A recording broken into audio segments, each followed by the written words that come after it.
as we are seeing deals materialize, I think the market will pivot more towards growth. U.S. assets are still a safe haven. The net trend is pretty strong. The challenge is looking forward. The economy is still hanging in there in terms of the hard data. We have momentum going into a difficult period, and the question just is, will this momentum be strong enough to get us through it? This is Bloomberg Surveillance with Jonathan Ferro, Lisa Abramowicz, and Annmarie Hordern. Let's get your week started. Live from New York City this morning. Good morning for our audience worldwide. Bloomberg Surveillance starts right now. Coming into Monday, and Chair Powell takes center stage. Today's strong jobs report likely means the Fed is less likely to lower interest rates. Well, he should lower them, and at some point he will. He'd rather not, because he's not a fan of mine.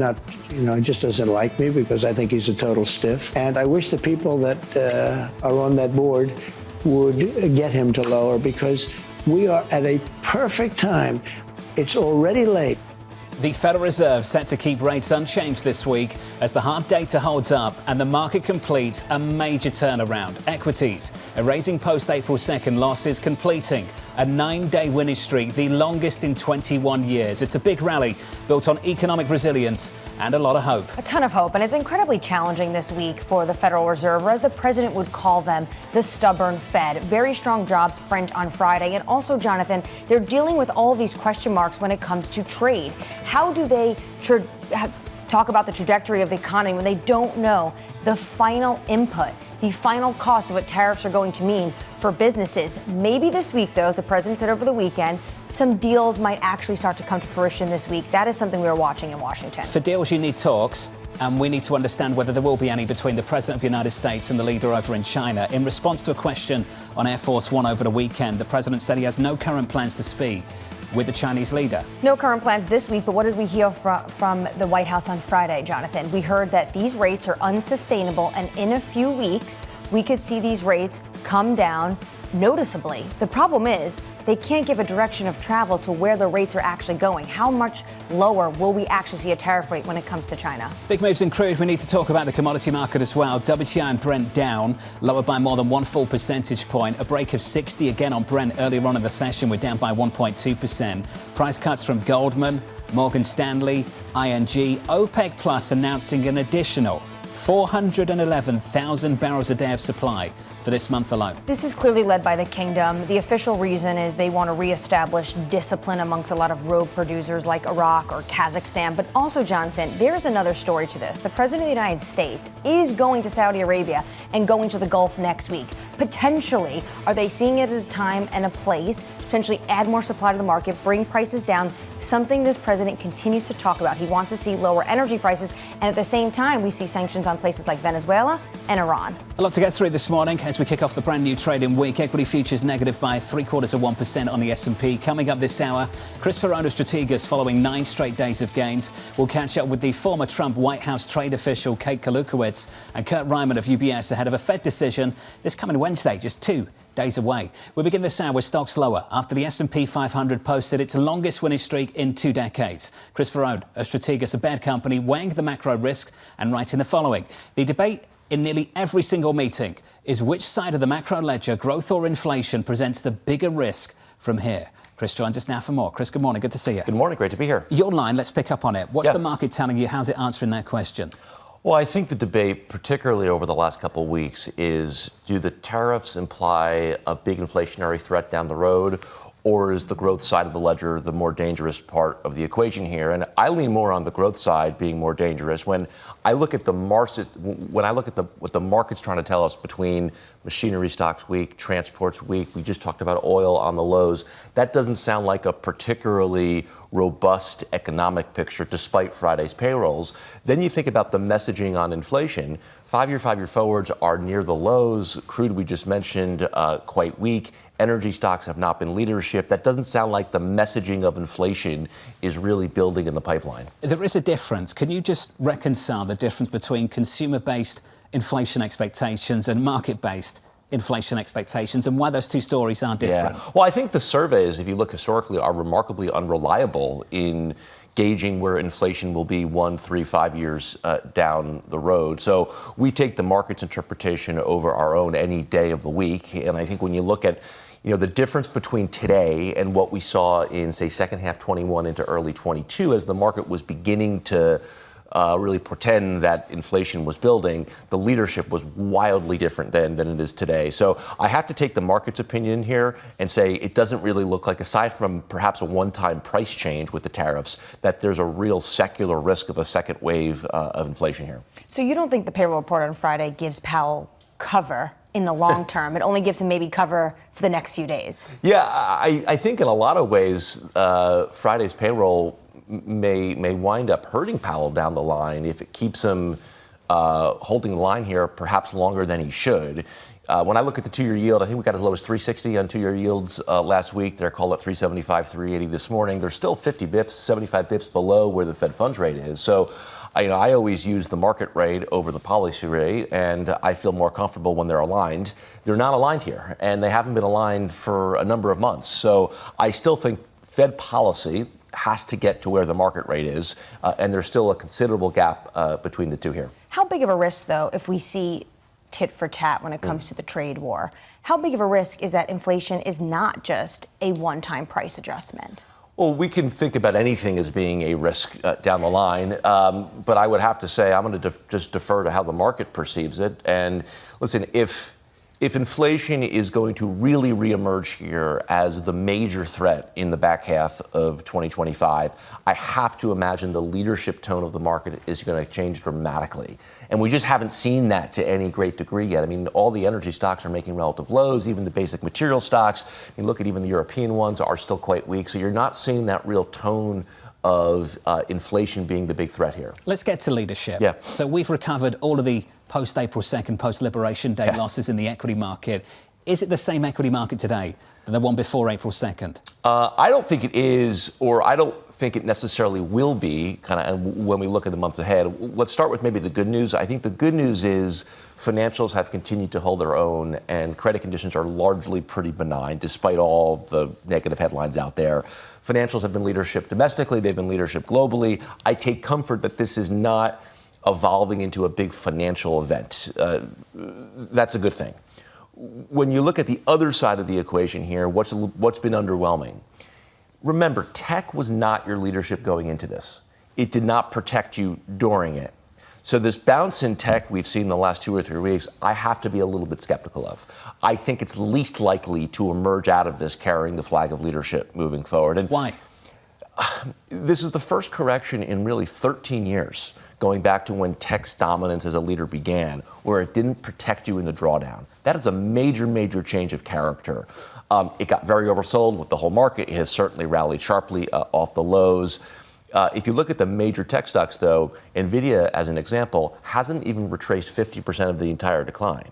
So, yes, they're up off the low. Are they going to be your leadership on the other side? I'm more skeptical of that. They've been a big feature, a big part of the huge dollar long that's accumulated over the last decade or so. It's a big piece of the US exceptionalism story. It's intriguing to me that equities have fully recovered, but the dollar has not. Just to go cross-asset, what the dollar story is telling you at the moment. I think great observation, John. And if you look at tech relative S&P, it peaked last July, July 10th. What also peaked last July? Hours apart, dollar-yen. Dollar-yen peaked, tech relative S&P peaked within hours of each other in July of 2024. I think investors have largely underestimated the degree to which a secularly stronger yen influences how money circulates around the world. If even at the margin there's less pull of money east to west, I think that really impacts tech's leadership potential from here. When I look at currencies broadly, I just got back from London last week. I would say if I had a takeaway from client meetings, it was investors were wildly bearish USD. So maybe in the very near term, we get some type of a relief or a rally. We've seen that over the last couple of days. I think that's the mean reverting move. I think dollar trend is still down. Just be careful in the near term with that. Just quickly, what do you make of the dislocations that are emerging in Asian currencies? Remarkable strength the last handful of days. What explains that? What's behind it, do you think? I don't know, but we were equally as perplexed last week watching Thai baht and Singapore dollar and all of these in a lot of respects, we've used the 1998 comparison with LTCM with respect to how the market was behaving. But this is the exact opposite in terms of the price action from the currencies. Remember that was the currencies being devalued there. It's the exact opposite here. I think the big tell is what CNH does from here. It still looks like CNH wants to strengthen. So I lean more kind of structurally in the camp that these Asian currencies probably get stronger, not weaker. Is it potentially that the world is just basically having this exodus from the U.S. dollar?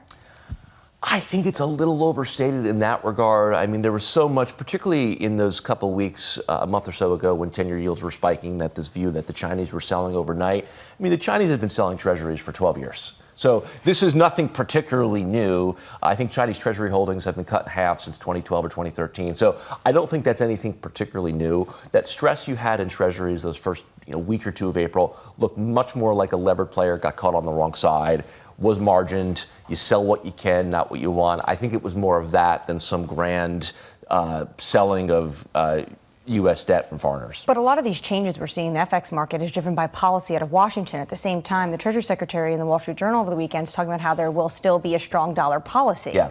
How does that make sense? I thought great op-ed from the Treasury Secretary over the weekend. I do believe when you look at kind of what the message of currencies have been this cycle, it's been so much more important than credit. I mean, everyone always wants to fight the last war. And 2008 was all about, hey, what is credit telling us? This cycle has been all about what are the currencies telling us about where capital is being treated best. So you look at some of these moves, I think the most important FX pair in the world is still dollar yen. And yen has put in a major bottom after 12, 13 years of persistent weakness. And I think the leadership implications of that, Annmarie, going forward are really significant, particularly as it relates to tech. They've taken off the threat of selling treasuries, have they, over the weekend? They have. It was like a 48-hour U-turn. On Friday, it was this is a card we're going to play, and on Sunday, this has nothing to do with U.S.-Japan negotiations. Have we cleared that up, Chris? Is that story over now? I guess we'll see, right? I do think when you look at dollar yen here, I mean, let's not forget, for 12 or 13 years, go back to, I think it was 2012, 2013 is when weak yen really became entrenched in the system. Think about how the last decade, what are all the market messages, all the leadership messages that emerged from that? I think we got to turn those upside down here. And I think the biggest beneficiary of weak yen domestically was strong tech. So I struggle to see how those two coexist moving forward. You're going to stick with us? I will. More to come. Looking forward to it. Chris Verrone of Strategas for an update on stories elsewhere this morning. New name, recently married. A big congratulations from the Bloomberg team with your Bloomberg brief. Yahara Anand. Hey, Yahara. Thank you, John. President Trump saying he's not planning to fire Jay Powell despite his ongoing criticism over the Fed chair's handling of interest rates. Trump said in an interview on Friday that Powell doesn't want to cut rates, quote, because he's not a fan of mine. He just doesn't like me because I think he's a total stiff. Meanwhile, Chinese President Xi Jinping is set to visit Russia later this week. According to state media, he will attend the Victory Day parade in Moscow and discuss international and regional issues with President Putin. The Kremlin says the two parties will also sign a number of bilateral documents. And after 60 years at the helm, Warren Buffett will step down as CEO of Berkshire Hathaway at the end of this year. Buffett will hand the reins to Vice Chairman Greg Abel. Abel will be Berkshire's first new CEO since Buffett took the post in 1970. That's your Bloomberg Brief. John? Hey, Yahara, thank you. Appreciate it. More from Yahara later on this hour. Up next on the program, President Trump setting the deal. At some point in the next 2 weeks or 3 weeks, I'm going to be setting the deal. We're meeting with almost all of them, including China. And at the end, I'm setting the deal. In just a moment, we'll catch up with Bloomberg's Tyler Kendall down in Washington, D.C. Here in New York City, good morning.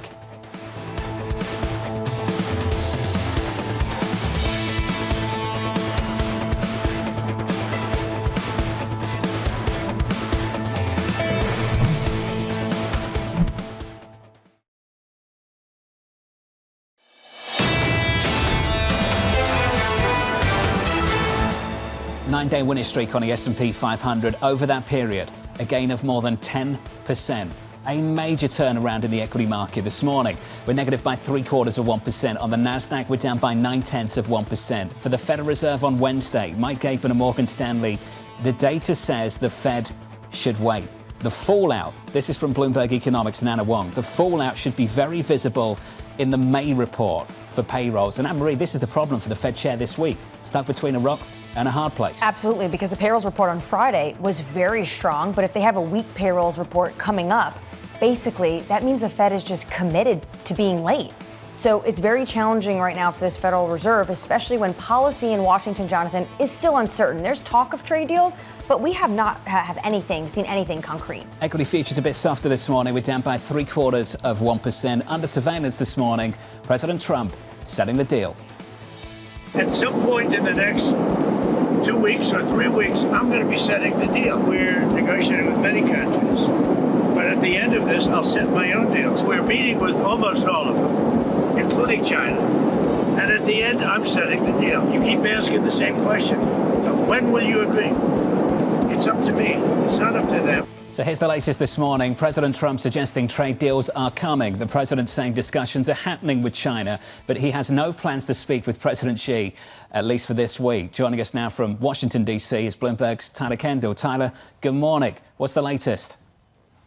Yeah, hey, John, good morning. Well, President Trump saying that he does have plans to lower tariffs on Chinese imports at, quote, some point, but didn't specify when, going on to say that the current situation amounts to a trade embargo. Now, that's not necessarily a new sentiment from the president, but comes as Beijing has insisted that the U.S. must remove tariffs on a unilateral basis to advance talks, even as the White House insists that Beijing must be the one to de-escalate first. Now, our reporting does indicate that China has hinted at a possible thaw here, saying that they are assessing the possibility of talks, as President Trump said over the weekend that his aides are having discussions with their Chinese counterparts. And Beijing has moved, at least quietly, to exempt at least $40 billion worth of U.S. goods from tariffs in a bid to shore up their own economy. And it was Stephen Myron who told you on Friday that he would be surprised if the current tariff levels were in place in a few weeks, because it would be in both economies' interests to de-escalate and quickly. Now, what it would actually take to lower those rates remains to be seen, because, as you well know, the U.S.'s list of grievances against China is long and far-ranging, from fentanyl to trade imbalances to more market access for U.S. firms. But when it comes to the timeline, I will re-up one date for your radar, and that is June 19th, about 6 weeks from now, and that is the deadline for a TikTok deal. And President Trump said over the weekend he would be interested in extending that deal if there were more time needed for negotiations. And John, I bring it up because President Trump has previously said that he could lower tariffs if that's what ultimately it needs to be done in order for China to agree on a TikTok negotiation. So that's the situation in China. How quickly could we see potentially other trading partners come to the table and strike a deal with the president? Well, the administration has said that that could be in a matter of weeks. Now, of course, these deals very likely will be these frameworks of understanding, as the administration has put them, not the actual long-term deal that could take really months to hammer out those finalized agreements in those negotiations. And, of course, the administration keeps pushing us towards those countries that they have given priority to, including Japan, South Korea, India, these countries that are geographically close to China. And we do know some of the terms that the U.S. would like to see in these agreements, including boosting U.S. goods imports, particularly when it comes to U.S. LNG and agricultural products into these countries. And Japan's finance minister actually gave us an update yesterday saying that the sale of U.S. treasuries will not be involved in these negotiations, one of those factors that we had been following. And Annmarie, I will add one other country to this list, not likely for a trade deal, but we do know that Canada's Prime Minister Mark Carney will be at the White House tomorrow. Of course, Canada was exempted from those so-called reciprocal tariff plans. We haven't really seen much movement on negotiations when it comes to them, so potentially we could see some sort of update there. Tyler Kendall with the latest down in Washington. Tyler, thank you. With us for another round, Chris Verrone of Strategas. Chris, let's get to the Federal Reserve. The Fed and the President of the United States. He's a stiff. He's not a fan of mine. What's your reaction to that? I think the medium is certainly unusual with which the criticism is said. But, however, I think we need to remember that historically this question of Fed independence, when we look back, you know, I think it was in Paul Volcker's memoir, he talked about how Reagan and Baker invited him to the White House. They moved him from the Oval Office to the library so it wouldn't be recorded, and asked him to not raise rates at the next meeting. And you know, there's the story I think the Richmond Fed wrote about one time, Johnson inviting the Fed chair down to his ranch in Texas and pushing him around, getting physical. Nixon had this as well. So I think the medium here is certainly interesting that it's on social media and Twitter and all the like. But this conflict between the Fed and the president is nothing new relative to history. But the jawboning in itself, is that damaging? Find me a president who hasn't jawboned the Federal Reserve in some capacity. We just this much out loud, so publicly? I think the medium, as we said, is unusual. Social media, it's certainly much more public. But you go back historically, I don't think it's anything out of the norm. And frankly, I think the president has a decent case to make with where the market rate is. And this is what I always struggle with the Fed. They get very, very obsessed with their own forecasts, and they lose touch with where the market is. I think it was at the IMF a few weeks ago, Kevin Warsh talked about this, the hubris of the right side of the decimal, right? They get very obsessed with the right side of the decimal, and they miss the big picture, which is the left side. The Treasury Secretary had an important point to make, and you alluded to it earlier in the conversation, so I imagine you agree with him. He said, look at the front end of the curve, look where the 2-year yield is, and compare it to where Fed funds is. And he said that's the market signalling this Federal Reserve should reduce interest rates. Would you put some weight on that theory too? I do, and it's kind of what we always talk about. We joke in our work, who needs Fed speakers when you have the 2-year yields? And, I look back to what the conditions were in September, right? So Powell went 50, right? 50 invokes emergency, right? He went 50 with stocks at all-time highs, credit spreads at all-time tights, gold making new highs then. So if that met the criteria for what that Fed was looking for at the time, I just don't quite understand how this doesn't meet the criteria of that today. Some people might say that the risk is that the data turns over because of the policies announced in the last month, but the policies themselves could be reversed in the next few weeks. So what does the Fed do? What should they do? I think they should cut in June. I think they'll wind up cutting twice more this year, 3 times. I think that's the optimistic take. I worry if they're late here, they're going to have to wind up cutting more down the line. And you kind of think about the last 4 or 5 years. We know the example of 2018, the Powell pivot around December. It went from October, we're nowhere near neutral, to December, we're in an emergency. So things can change quickly, John, as you know. You go to 21 into 22. They were late to hike. We saw the consequences of that. And I think the risk here is not that inflation means they'll be early or late. I think the risk here is that the growth side of the equation suggests they'll be late on the easing cycle. Well, if they're waiting for the soft data to really turn into the hard data, aren't they committing to being late? I don't quite understand this obsession with the soft and hard data. The market is not distinguishing between the two. I recognize the soft data has been weak, the hard data has hung in. But if you look at the messaging of strong economic growth in the equity market, it's really not there. So if the hard data was not going to weaken, I would expect transports to be leading. I would expect machinery stocks to be leading. I would expect consumer discretionary to be very, very strong. But it's not. So the market doesn't seem to be differentiating between soft data and hard data, which tells me the hard data will ultimately catch up to the soft. Do you think we've started a process then, a process of weaker growth, that this Fed needs to address regardless of what happens with trade talks down in Washington? I do, and I almost wonder if this was in motion many, many months before the match got thrown on April 2nd or April 3rd. Neil made that point too. What would you point to? Yeah, I think Neil's made a really great point here. When you look at when did cyclicals versus defensives peak in the equity market, 3rd week of November, right? When did the internals of the equity market peak? Early December. So all the messaging of kind of that pre-growth slowdown sequence had been playing out for many, many months before President Trump threw the match on all of this. So that's always important to us. And it's very rarely the catalyst. It's the setup into the catalyst, because the catalyst in this business is always unknown. It's the setup into the catalyst that tells you where should you expect the surprise. Now, we've rallied basically back to the April 2nd, April 3rd levels. We thought we'd get a very good bounce from very oversold conditions back in early April, but here we are, kind of where a lot of the bodies are. 5650 to 5750 is major resistance on this market. I would be surprised if the next, say, 4 or 5% was higher from here. Chris Verrone, good to see you as Thank always. You, good seeing you. Thank you, Chris. Chris Verrone there of Strategas, a bad company, following a 9-day winning streak on the S&P, a 10% move on the S&P 500 over that period. This morning, pulling back by 0.8%. Up next on the program, we'll catch up with the former Trump White House trade official, Kate Kalutkiewicz, as President Trump continues downplaying the impact of tariffs. From New York City this morning, good morning to you all. This is Bloomberg TV.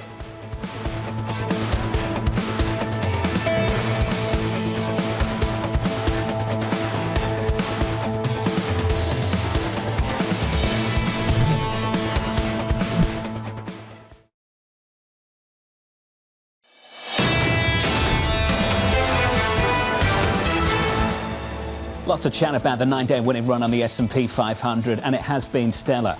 9 days of gains, up by more than 10%. Equities this morning down about 0.8% on the S&P.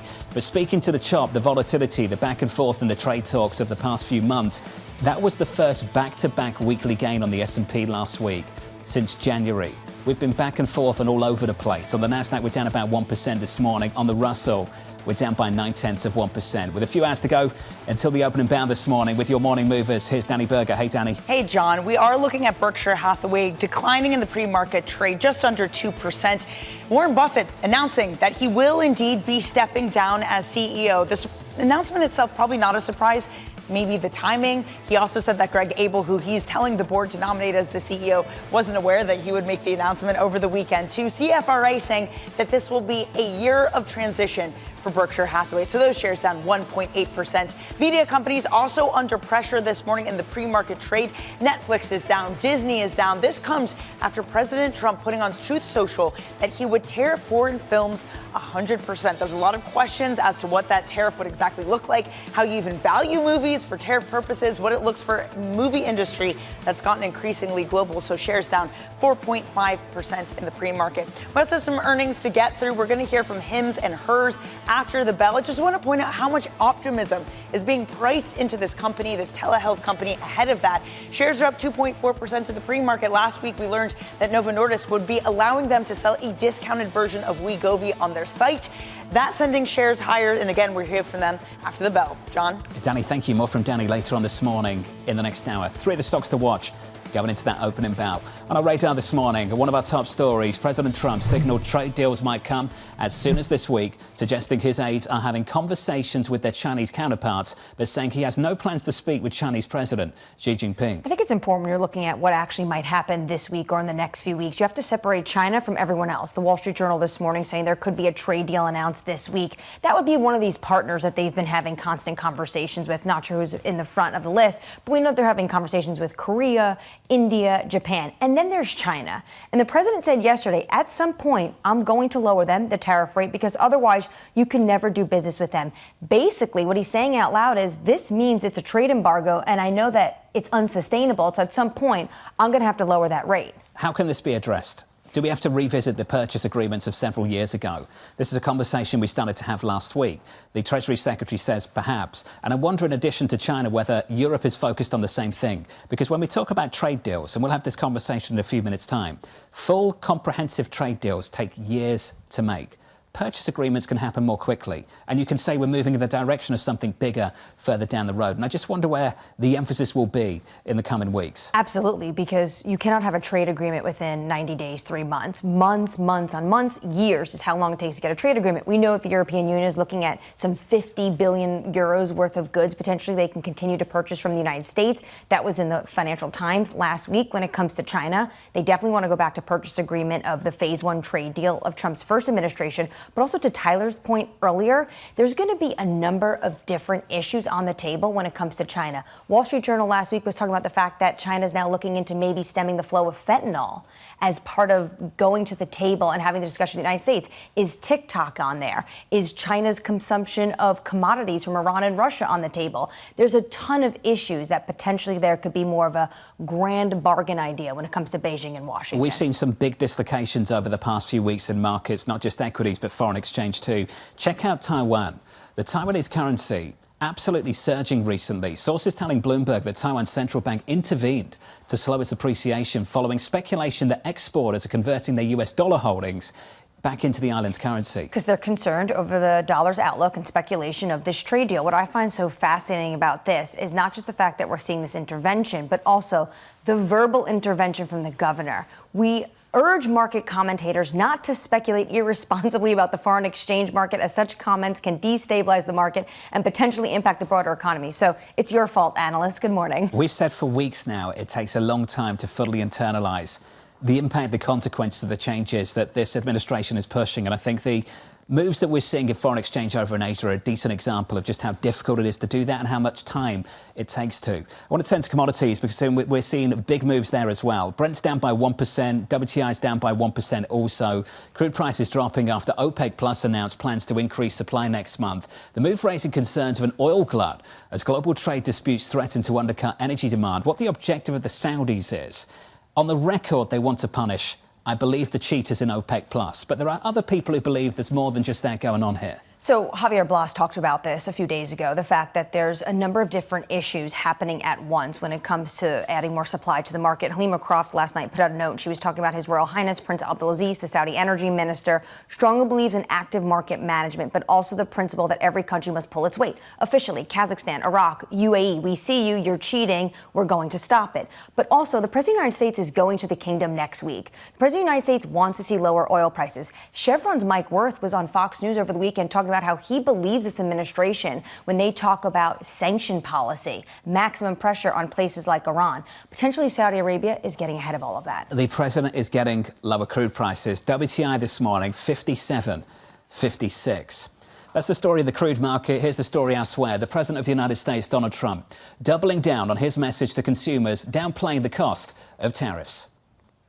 I don't think a beautiful baby girl that's 11 years old needs to have 30 dolls. I think they can have 3 dolls or 4 dolls because what we were doing with China was just unbelievable. They don't need to have 30 dolls. They can have 3. They don't need to have 250 pencils. They can have 5. We don't have to waste money on a trade deficit with China for things we don't need, for junk that we don't need. The comments coming as Trump says he's willing to lower tariffs on China because at the current levels, the two countries have essentially stopped doing business with each other. Joining us now is the former Trump White House trade official, Kate Kalutkiewicz. Kate, welcome back to the programme. I just want to set the scene because I think things this time around are different to what we saw back in the president's first term in the White House. The different buckets, the different objectives that you've been focused on, Kate, can we just start there?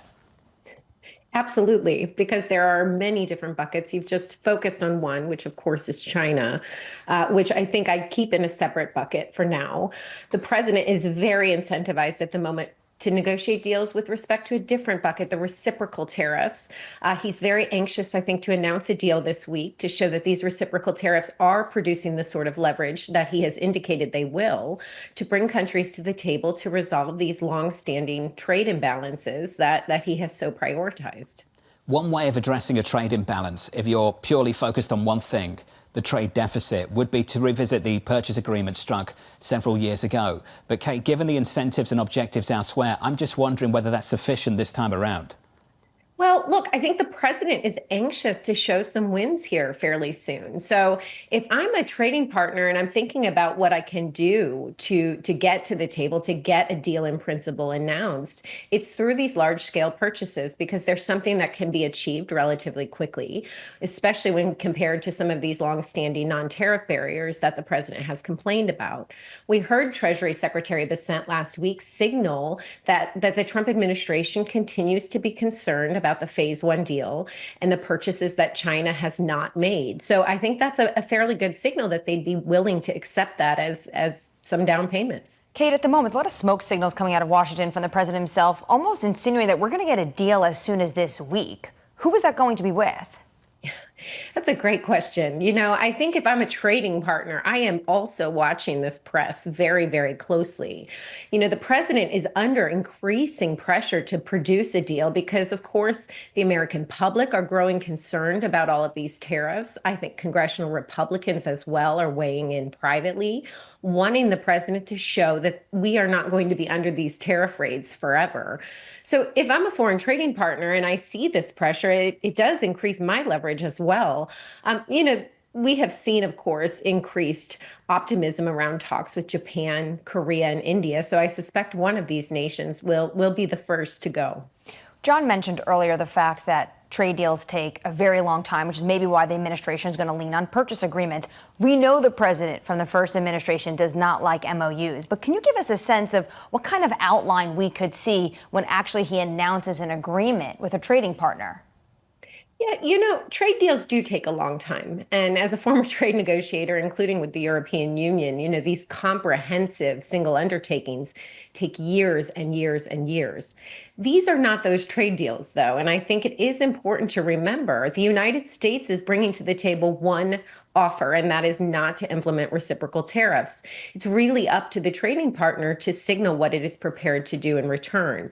So I think the president would be willing, in principle, to accept some very high-level commitments that it can pocket and then move on toward more regulatory reform or longer-term tariff reduction. So I do think we could have some of these very high level in principle agreements, not MOUs per se, but agreements from our trading partners, as you said, to make high value purchases, to bring tariffs down unilaterally. But in some ways, I think we can move faster than some of these previous free trade agreements that we had done in the past. Kate, you've been in the room. Can you just share with us your experience? We all hear lots about the European bureaucracy. How difficult is it to negotiate with the Europeans? It's incredibly difficult, not least of all, of course, because the European Union is comprised of 27 individual countries. Now, of course, they have allowed the European Commission to negotiate trade deals on its behalf, but we have very different economies and very different personalities of these member states. Now, Europe, of course, represents quite a lot of significant trade barriers that the president often talks about, and these are based in historically difficult regulatory environments. So it will be exceptionally difficult for the European Union to produce the sort of deal that the president is looking for, unless the president is willing, of course, to include topics that are not really trade related. The military spending issue always comes to the fore, and we'll have to see if the Europeans are willing to put that on the table. And that has to be done also at the national level. So, Kate, when you approach these talks with the Europeans, just what do you do differently? Do you push on certain nations to put pressure on the Commission, on other countries? How does this work? Yeah, typically the United States, of course, because it has these longstanding relationships with member state governments, tends to approach leader-level discussions in that way. The European Commission is not the natural counterpart for President Trump. And so this is another reason, of course, that we've seen challenges here. Now, President Trump, as we saw in his visit to Italy, has a very close relationship with the Italians. The Germans and the French, in their roles, of course, will play leader-level discussions as well. And all of this will be to create some political pressure on the European Commission to come to the table. Kate Kalutkiewicz. Kate, thank you. As always, the former Trump White House trade official with some insight there on to how difficult it is to deal with some of the Europeans sometimes. Absolutely, because you're dealing with all these different voices and all these different priorities coming out of the continent. And it's very difficult depending on who does the president want to negotiate with when he wants to negotiate with all these different countries in Europe. But I go back to the FT piece last week, and you heard from the trade commissioner, and he was talking about the fact that they might have more purchases. Think of agricultural, think of LNG. This could potentially get those discussions moving along in a faster way. This is something that was negotiated in the press months ago. Ursula von der Leyen, the European Commission president, came out almost immediately and said, guess what? We can buy more LNG. Let's go. I don't think actually it was before Liberation Day. Wasn't it after Trump actually clinched the election and became the next president of the United States? Almost immediately, Europeans were like, we're ready to go and buy more U.S. LNG. I think it's going to be more than that, though. You hear what the president says about barriers when it comes to things like agricultural, cars, digital service tax. There's a lot of different policy issues they have with Europe that potentially they want to mitigate in this deal. Equity futures this morning negative by about 0.8% on the S&P 500. That's your price action. Here's an update on stories elsewhere this morning with your Bloomberg brief. Here's Yahara Arnold. Hey, Yahara. Hi, John. Japan's finance minister says his country won't use the sale of its U.S. Treasury holdings in trade negotiations with Washington. That's an apparent turnaround from his comments on Friday. Japan completed a second round of trade talks last week and expects the next set of high-level talks to come in mid-May. Meanwhile, Shell is considering an acquisition of its rival BP, sources telling Bloomberg. A final decision will likely depend on whether BP's stock continues to slide after losing nearly a third of its value in the last 12 months. Deliberations are in the early stages, and Shell may opt to focus on share buybacks rather than a merger. And the Trump administration is planning to release a proposal to modernize the U.S. air traffic control system this week. The need for the upgrade was highlighted on Friday when United said it would cut 35 daily round trips at Newark International Airport due to technology breakdowns and a staffing crunch. That's your Bloomberg Brief. John? Yahira, thank you. There was one air traffic controller, I think, quoted in the press over the weekend saying that Newark isn't safe.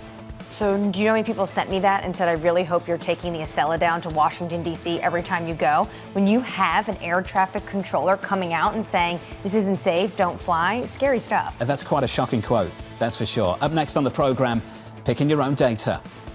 When does it become the Trump economy? It partially is right now, and I really mean this. I think the good parts are the Trump economy and the bad parts are the Biden economy, because he's done a terrible job. He did a terrible job on everything. Up next on the program, Kurt Reiman of UBS joins us next from New York City. This is Bloomberg.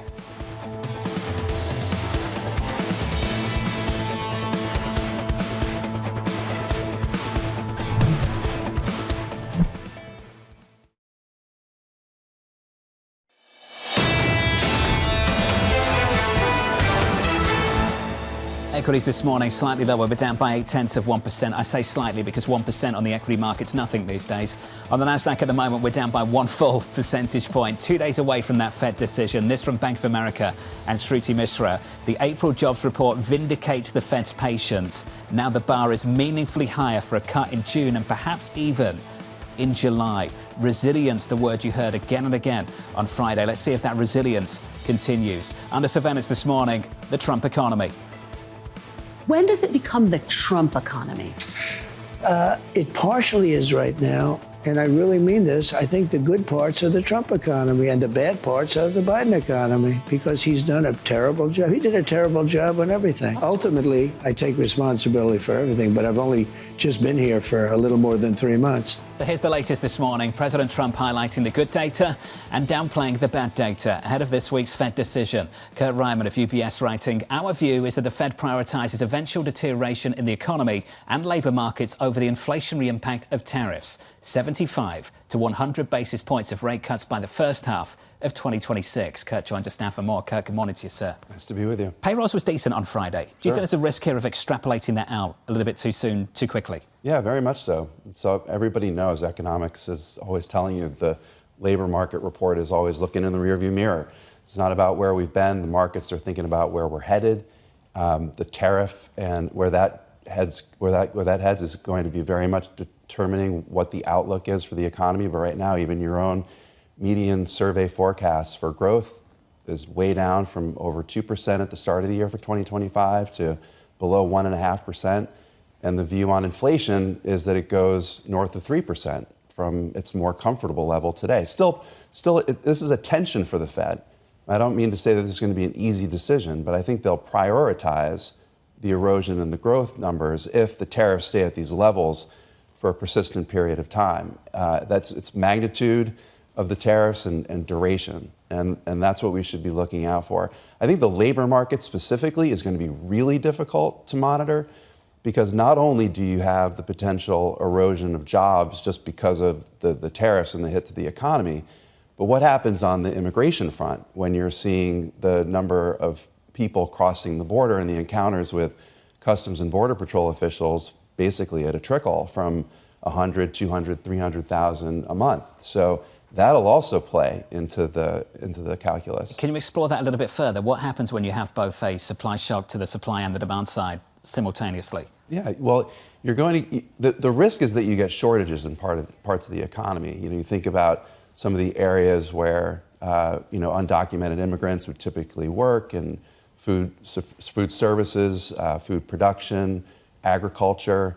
I mean, these are all the areas, if you're concerned about grocery prices, that would lead to higher costs of wages, which will then feed through into the real economy. So that's what I would be thinking about, is these supply shortages. This is not that different, in theory, to what was going on during the pandemic. This is a policy-induced, it's clearly different. It's tariffs, not a health crisis, but it's a policy-induced shutting of a large part of the economy, both from the tariffs, but also on the immigration side. There's a big difference, I think, for the policymaker, though, and I know you understand this, in the sense that this time the president has the vaccine already.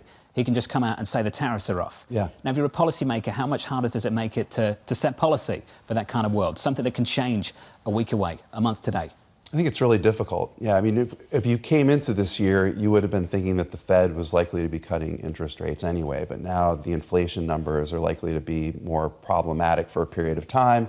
The Fed looks at this as a traditional tax hike, not a persistent rise in tariffs, in inflation from the tariffs. But the risk is that the companies are getting a little bit used to passing on higher prices to consumers. There could be some profit-led increase in prices where it's not just the tariff, but it's the final product that sees the price increase. So the Fed's got to be really concerned about a whole range of issues. We think they'll prioritize the growth and bring rates down to something that's closer to neutral, as opposed to one that at this point is still, moderately restrictive, especially if, as we point out, the labor market weakens, as we think is pretty likely over the course of the balance of this year. Kurt, over the weekend, the president once again was jawboning the Fed and also called the Fed stubborn, called Jay Powell stiff. How difficult does that make Jay Powell's job to cut in general? Because doesn't it look political, not policy-driven, that he's placating this White House? Yeah, I mean, if the market were thinking something else, maybe that would make it more difficult. Jay Powell has done, a great job all throughout his tenure of remaining apolitical. And I think that is the tone that he brings to the committee, and that the committee will be looking at the data. They just don't have the data yet to make these moves. I agree, pushing out what the market is expecting, June seems a little too soon. We won't see the erosion in the data by then. But come September, I think this decision is not going to be as difficult. Well, what about the totality of the data? What about all the soft data? What about the anecdotes they're hearing from their districts? Isn't that showing that there is concern that growth is weakening? Sure. Yeah, I think that's right. Yeah, the survey data has been across the board weak, but it has to show up in consumers on a buyer's strike, or the labor market data actually where you're seeing companies fire workers. That's not there yet. And so when you have inflation at this point, which is still a little bit uncomfortably above target, it's still moving. It's moving in the right direction, but with the prospects that it doesn't get back to that level, then maybe staying on hold, waiting to see what happens with the tariffs. I think that's a key issue. Like, we haven't talked about you were talking about with your earlier guest with Kate about the prospects for bringing down some of these tariff levels. I think that's very much in play. You think about how this intersects with another key macro issue, which it doesn't get a lot of sunlight, but it's the reconciliation process. They're going to need a lot of revenue for that in order to get those tax cuts across the board. You don't generate revenue from tariffs if in the process of having tariffs at these levels, you're destroying the imports and the economic activity on which these are based. So, I think there's something of a circularity here with regard to these. This is initial salvo, but do they come down over the course of this year? I think that's very much a likely story. Where should we be looking? Absolutely at China. I mean, almost everywhere else, tariff levels are reasonable. It's the China levels that I think are the real big concern. What are they coming down to? So right now, north of 100%, 140%, whatever it is. Are they coming down to 50, 60, 70? That's very different than coming down to 10. Well, some analysts even say that 145% or 60%, which the president pretty much was leaning into and promising on the campaign trail, still also means a trade embargo between these two economies. Kurt, this was thoughtful. Right. It's good to see you, sir. Good to see you too. Thanks for being here. Thank you. Kurt Reiman there of UBS. Equity futures then negative by 0.8%. Lots to talk about. The prospect of trade deals as soon as this week, but no talk scheduled between the President of the United States and the Chinese leader Xi Jinping, which is important, I know, to many of you. Up next on the programme, we'll get the thoughts of Chris Harvey of Wells Fargo, Henrietta Treyz of Veda Partners. We'll catch up with the former St. Louis Fed President Jim Bullard and Kathy Jones of Charles Schwab. The second hour of Bloomberg Surveillance up next.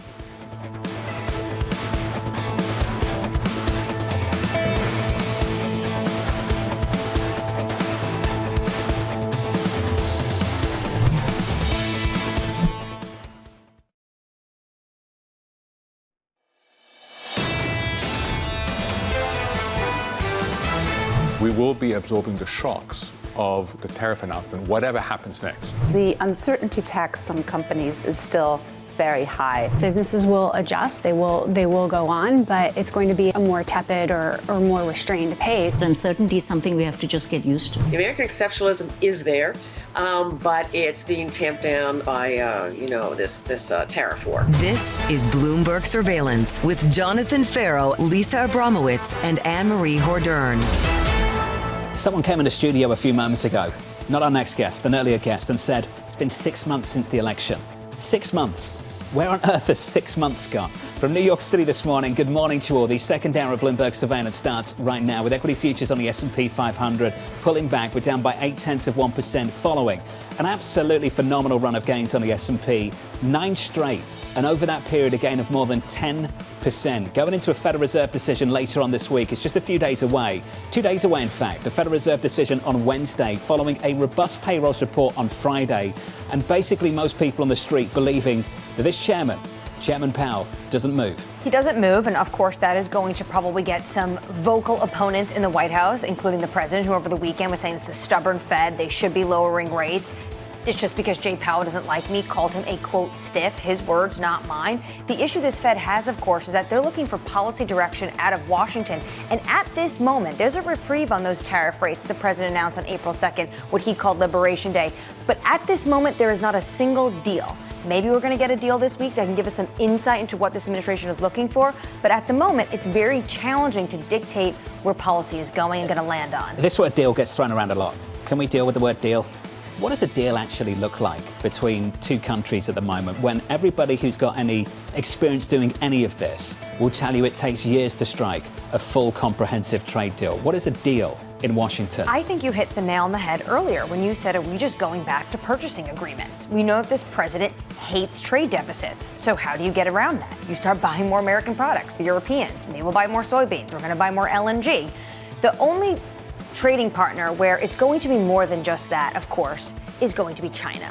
There's going to be a number of different levers that this administration wants to pull when it comes to dealing with Beijing. He was asked on Air Force One over the weekend whether he's talking with the Chinese leader this week. He said no plans. No, but Jonathan doesn't need to be talking to him this week because hasn't he told us every week that he's been talking to him? So it's still a bit uncertain than the last time Xi Jinping and Donald Trump got on the phone. And I don't think it's been since April 2nd. Who's talking to who and who's asking for talks? We'll try and settle that later this week. Maybe. Equity futures on the S&P, negative by 0.75%. Coming up this hour, Chris Harvey of Wells Fargo with stocks notching a second straight week of gains. Henrietta Treyz of Veda Partners, as President Trump says some trade deals could come this week.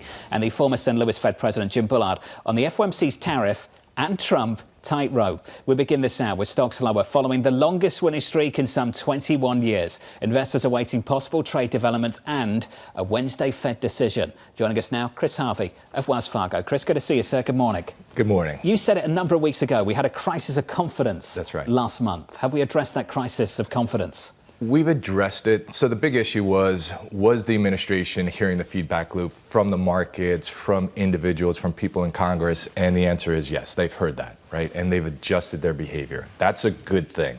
To your point about what does a trade deal look like, that's a big question, right? So what we're saying is, hey, you're at the high end of the range. If you get some granularity on a trade deal, yes, we can break out at the high end of the range, but you need granularity. And what does that exactly look like? That's the big question. And with who? I speak to economists and they're still worried about the hard data catching down to the soft. I speak to investors and they're willing to look through some of it, focused on the forward look offered by the policy moves down in Washington. How would you weigh one versus the other? You can look through the data if you start to have confidence that we're moving forward and we're making big granular gains with folks in Asia, folks in Europe, North America. If you believe in that, you'll look through the data. If you think, this is kind of a hiccup and we're back to tariff, then you're not going to look through it. It's that simple. Trade deals might happen with most of the trading partners, barring China, though. How do you look through any of this when you don't know how the trade deal is going to look with China and where that final rate is going to settle on? Yeah, so I would agree with you that China, the administration believes or seems to believe that China is the existential threat. And so you really don't want to deal with them. I think a lot of the rhetoric around China in the U.S., that's all that is. I'm not expecting anything really positive. But if you do get some positive or constructive development from Asia, from the EU, from North America, you can start to make some real gains. And you're not as worried about the economy. The other thing that I think the administration is saying is, hey, if we're going to disintermediate China, you're going to get some of those spoils. you're going to step up to the plate and help us out, and that's a good thing. And the last thing I would say is that the underlying economy, while it's slowing down, wasn't in a bad place before all this started. You sound positive on trade deals. Do you think we're past peak uncertainty? I think we're past peak uncertainty. And what we do is we look at it this way. He went very hard very early. In order to get that pressure back, I think you'd have to put us into recession. I don't think this administration wants to go into recession because what it would mean a higher deficit, more job losses, you'd have a negative wealth effect, and popularity wouldn't be rising as you get closer to the midterm elections. So I think we have, but it's not smooth sailing from here. The stocks have recovered at the index level on the S&P since April 2nd. Yeah. The dollar has not recovered. As you look at things right now, given the dislocations of the last month, are there certain things being left behind, certain things you want to lean into? So our thought process isn't that different. We wanted good risk rewards. We want to balance that with some low vol or defensive. The thing that's new and different to us is at the margin, a lot of the AI trade is looking a lot more attractive. A lot of these names are in a bear market. The risk rewards, valuations have come down significantly. And when we talk about the AI trade, it's things in utilities, it's things in industrials, it's things in tech, it's not just tech alone. And so what we're seeing on the margin is that AI trade or the risk reward is becoming a lot more attractive.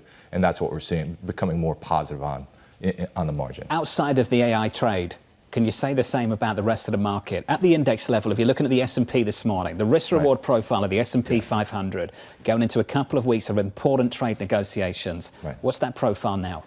The profile, so you can go one of two ways, right? If you look at the second half of the year, do you believe the Fed's going to be cutting rates? We do. Do you believe that the economy is going to go in a slowdown, but not, right? Let's talk about recession for a second, right? If it's a recession because balance sheets are upside down and backwards, you can't pull out of that. You need the creative destructive process to stop that. Here, what we're doing is we're repricing risk, we're repricing expectations. You can pull out of that so the economy can improve. We haven't had M&A or real M&A in a while. We've talked about that. We haven't seen the benefits of the deregulation. We can talk about that. And then again, if we start moving from tariffs to taxes, right, we go from stick to carrot, it's a lot different market. Right. But how quickly do you think they actually get this tax bill over the finish line? How do I think it, or when do I think it? When do you think? I think you have to get something granular by, I'd say, January, because nobody wants to stick around in D.C. in August. The other thing is, I also think you have to get... True. That's a true point. That's the practicality. The other thing is, I think you have to get it done. You have to get that vote on by fourth quarter, right? If you're going to get it done by fourth quarter, you're going to wrangle, you're going to push, you're going to pull, and all that has to happen in third quarter in September, October, and then the votes start going November, December, and it gets signed in December. John's asked this question before, which is a really good point. Is a removal of a headwind, or do you think we're going to see a tailwind? Because they're talking about everything like no tax on tips, no tax on Social Security. I don't think it's a tailwind, right? It's just not big. For our view, it's just not big enough. It's just a removal of a headwind. And that's positive because you've got some really big headwinds in the form of tariffs and taxes. But it's baked in. It is baked in, but again, if you believe that deregulation, really, you haven't seen the benefits of deregulation, you're going to have taxes out of the way. What are we talking about? We're talking about uncertainty. Suddenly we have certainty. Now we can price things a lot differently. The Treasury Secretary writing over the weekend in a Wall Street Journal, Scott Bessent, saying this: the American people should expect to hear the engine humming during the second half of 2025, which is basically what Chris Harvey just told us then. And he's basically just talking about the fact that you have to look at all these policy proposals together. He talks about all the time this three-legged stool. And right now, everyone's only been talking about tariffs. He's like, wait till we start talking about taxes. Wait till you start seeing deregulation actually usher itself through the economy. We'll see more jobs, more manufacturing, more growth, a more robust national defense, higher wages, lower taxes, less burdensome regulation, cheaper energy, less national debt, less dependence on China. Is all of that achievable in the back half of this year? That's a lot.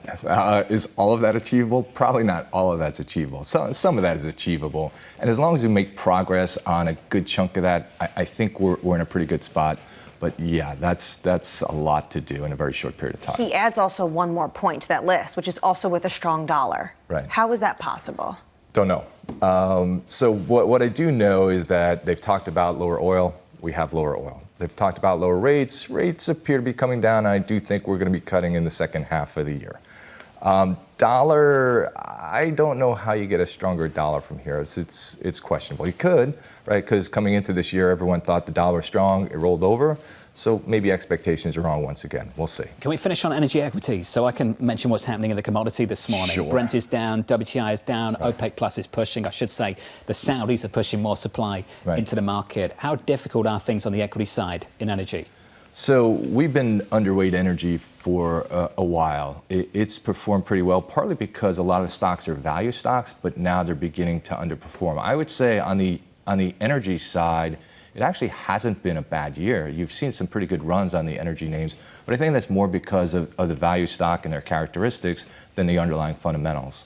Chris, it's good to see you, Good as to see you always. too. Thanks for dropping by. Chris Harvey of Wells Fargo, only a month ago discussing a crisis of confidence in this market, a big turnaround in the past few weeks. Big turnaround, what you're seeing in this market. Basically, you started April, almost how we ended April, even though there's tremendous amount of volatility. The Treasury Secretary said something to me that I'm reminded by when Chris Harvey speaks. The VIX already peaked.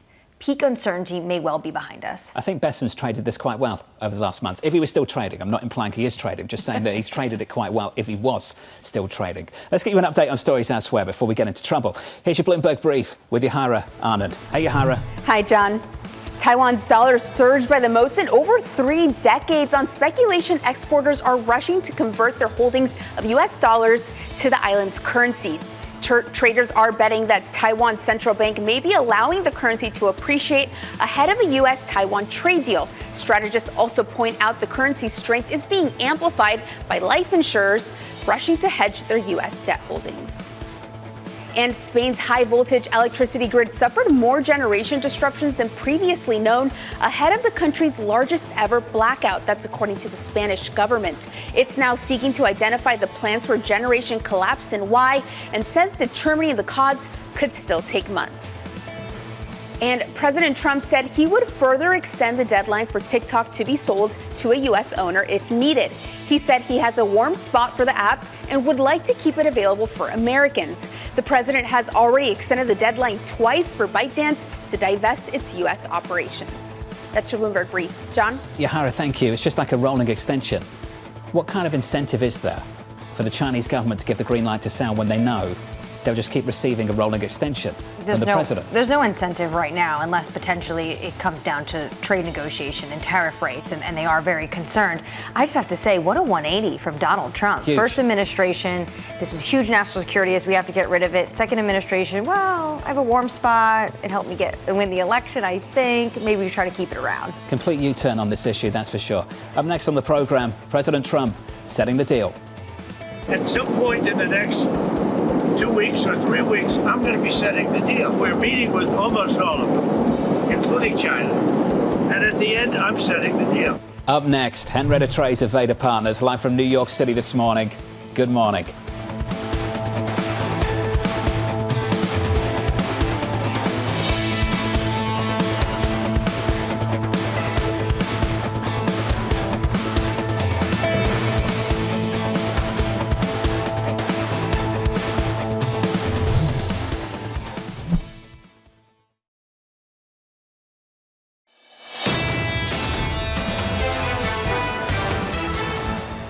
Important data point coming later this morning. ISM services, 10 a.m. Eastern time. So look out for that following a pretty robust resilient payrolls report on Friday. Upside surprise 177.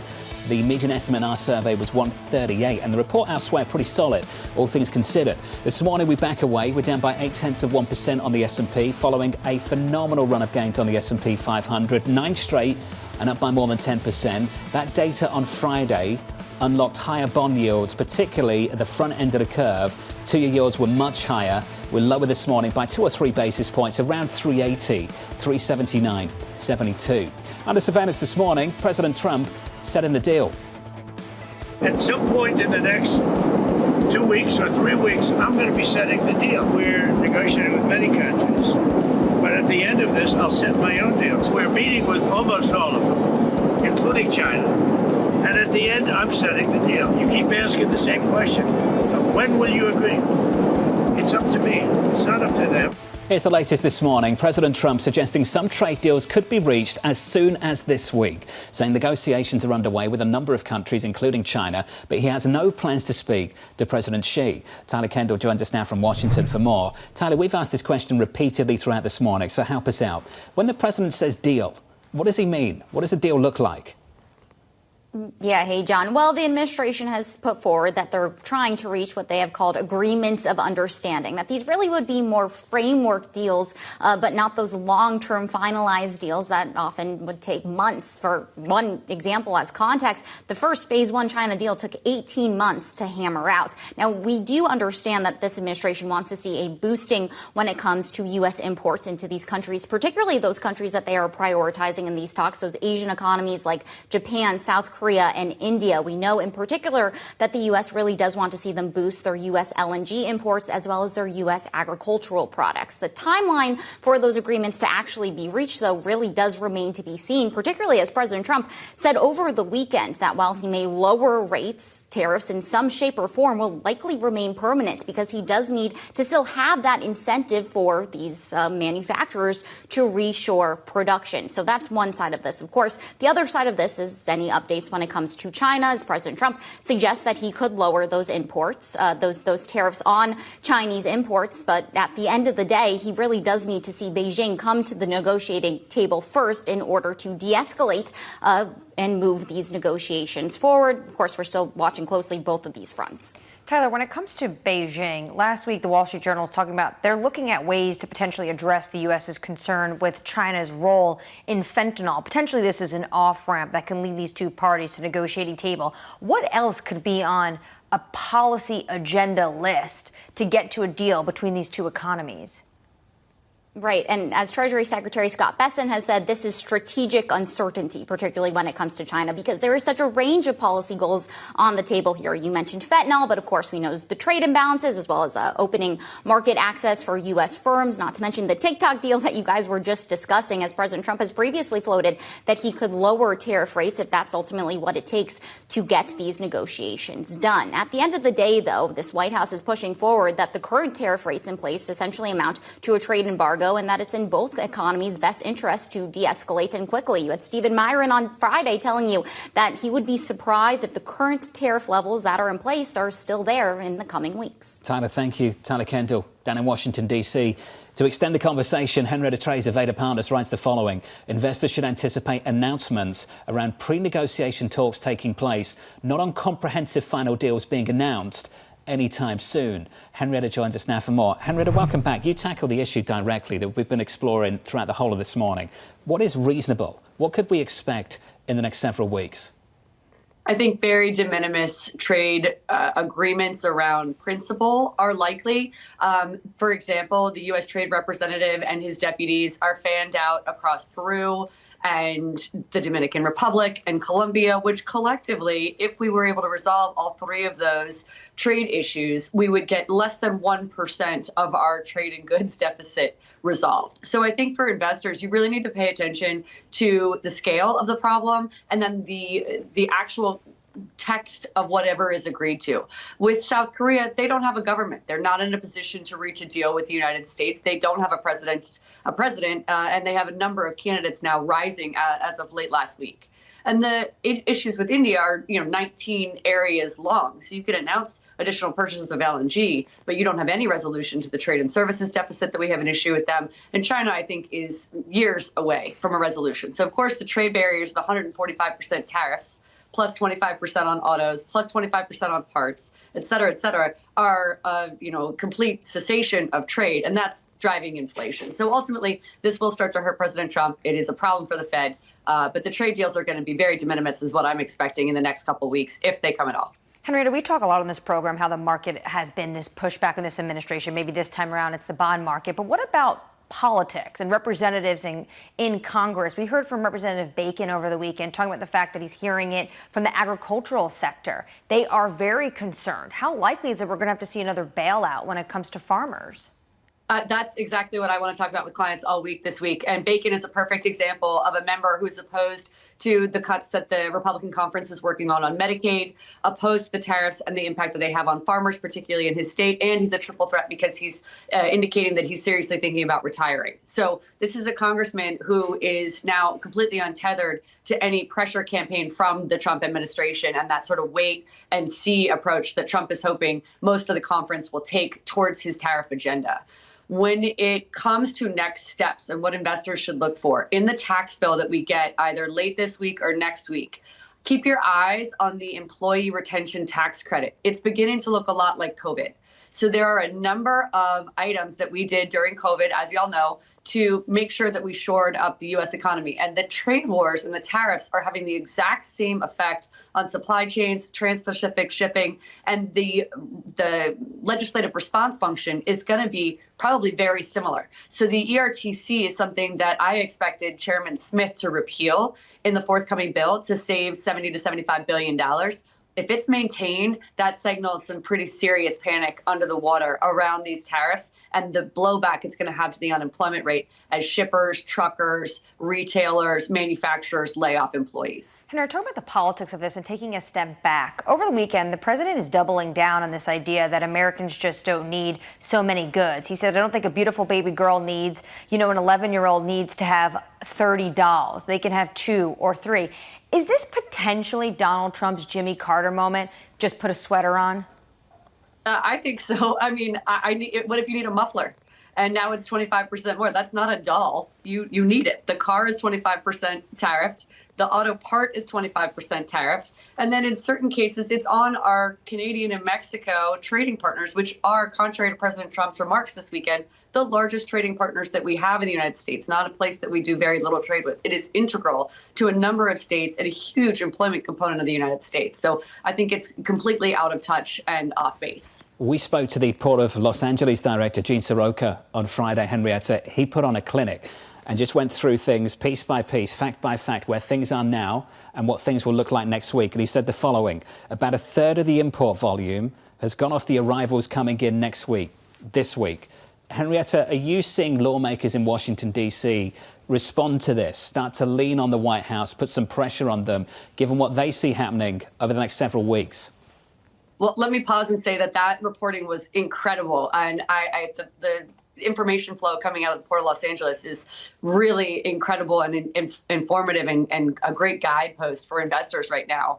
When lawmakers have a constituent that comes to their office and says, I need an exclusion from these tariffs, they have been met all year, as y'all have been reporting and we've been reporting, on totally deaf ears. There's not a USTR negotiator that can take all those requests. There's no exclusion process. There's no licensing. And so the big guys, big auto manufacturers or Apple are able to get deals worked out and exclusions, but the little guys, the toy manufacturers, the shoe salesmen, they have no recourse. And so when Treasury Secretary Bessent comes out and moves the goalpost and stops talking about tariffs and instead segues to the tax bill, that tax bill contains no relief for those businesses. There are no bailouts included there, and there are no tax cuts.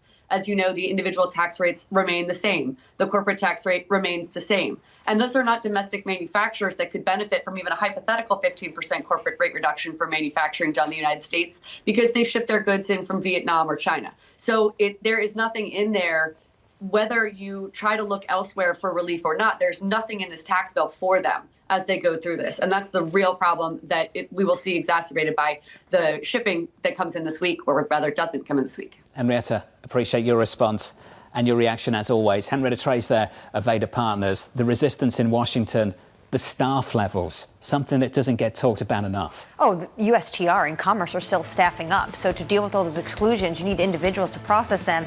And they're not there right now. That personnel is MIA. Up next on the programme, we'll catch up with the former St. Louis Fed President Jim Bullard on the FOMC's tariff and Trump tightrope. That conversation up next. This is Bloomberg.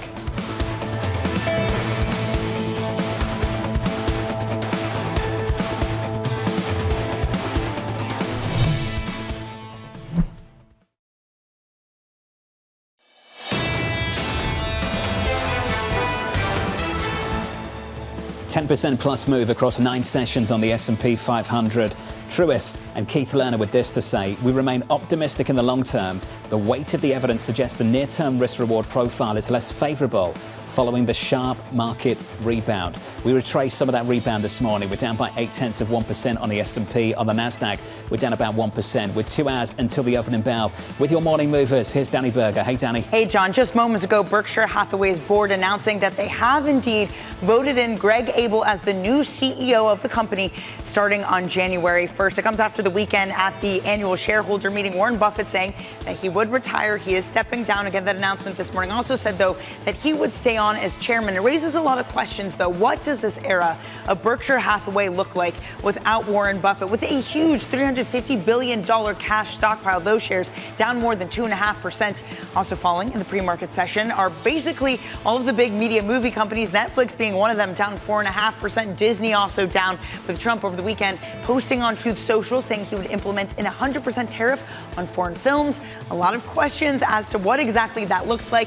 What is the tariff rate on films that are very global operations? Do you tariff films that have already been made? How do you even value a company? But for now, it is sell, ask questions later. Finally, wrapping things up with some deal news. Sunoco will be buying its Canadian peer Parkland. They're both fuel retail operators of convenience stores as well. Those shares down 1.6%. You usually see the choir fall when these types of deals are announced. Interesting because it's cross-border with U.S. and Canada, given the politics. But Sunoco saying in its statement that it's going to be keeping the headquarters in Canada and will ensure that Canadian jobs stay with the company, John. Danny, thank you. Appreciate the wrap-up. Danny Berger there with 3 of the movers into the opening bell.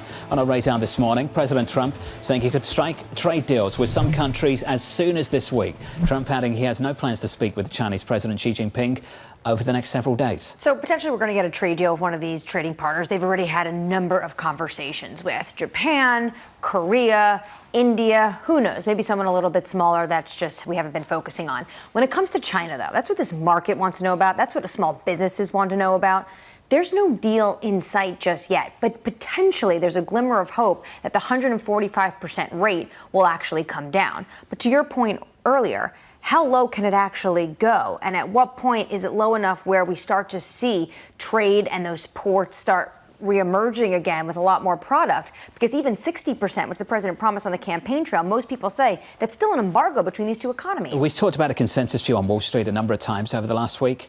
It changes, but I think it's centered around this idea that we have 10% across the board and something like 50 on China. That seems to be the direction of travel in the minds of most people here on Wall Street. It's also what the president promised for months. So I think if you just listen to him and take him at his word, he wants to do this maximalist approach because they want this idea of game theory. The Treasury Secretary spoke about it, Scott Bessent, strategic uncertainty, to have these extractions and concessions. But at the end of the day, he's going to land on something. China, I think, is a little bit more tricky because there's other issues they have at play here. But I don't see any country getting below 10% when it comes to the other trading partners. Speaking of deals, a different kind of deal to think about. Shell evaluating a potential acquisition of BP. Sources telling us here at Bloomberg the oil major is waiting for further stock and oil price declines before deciding whether to pursue a bid.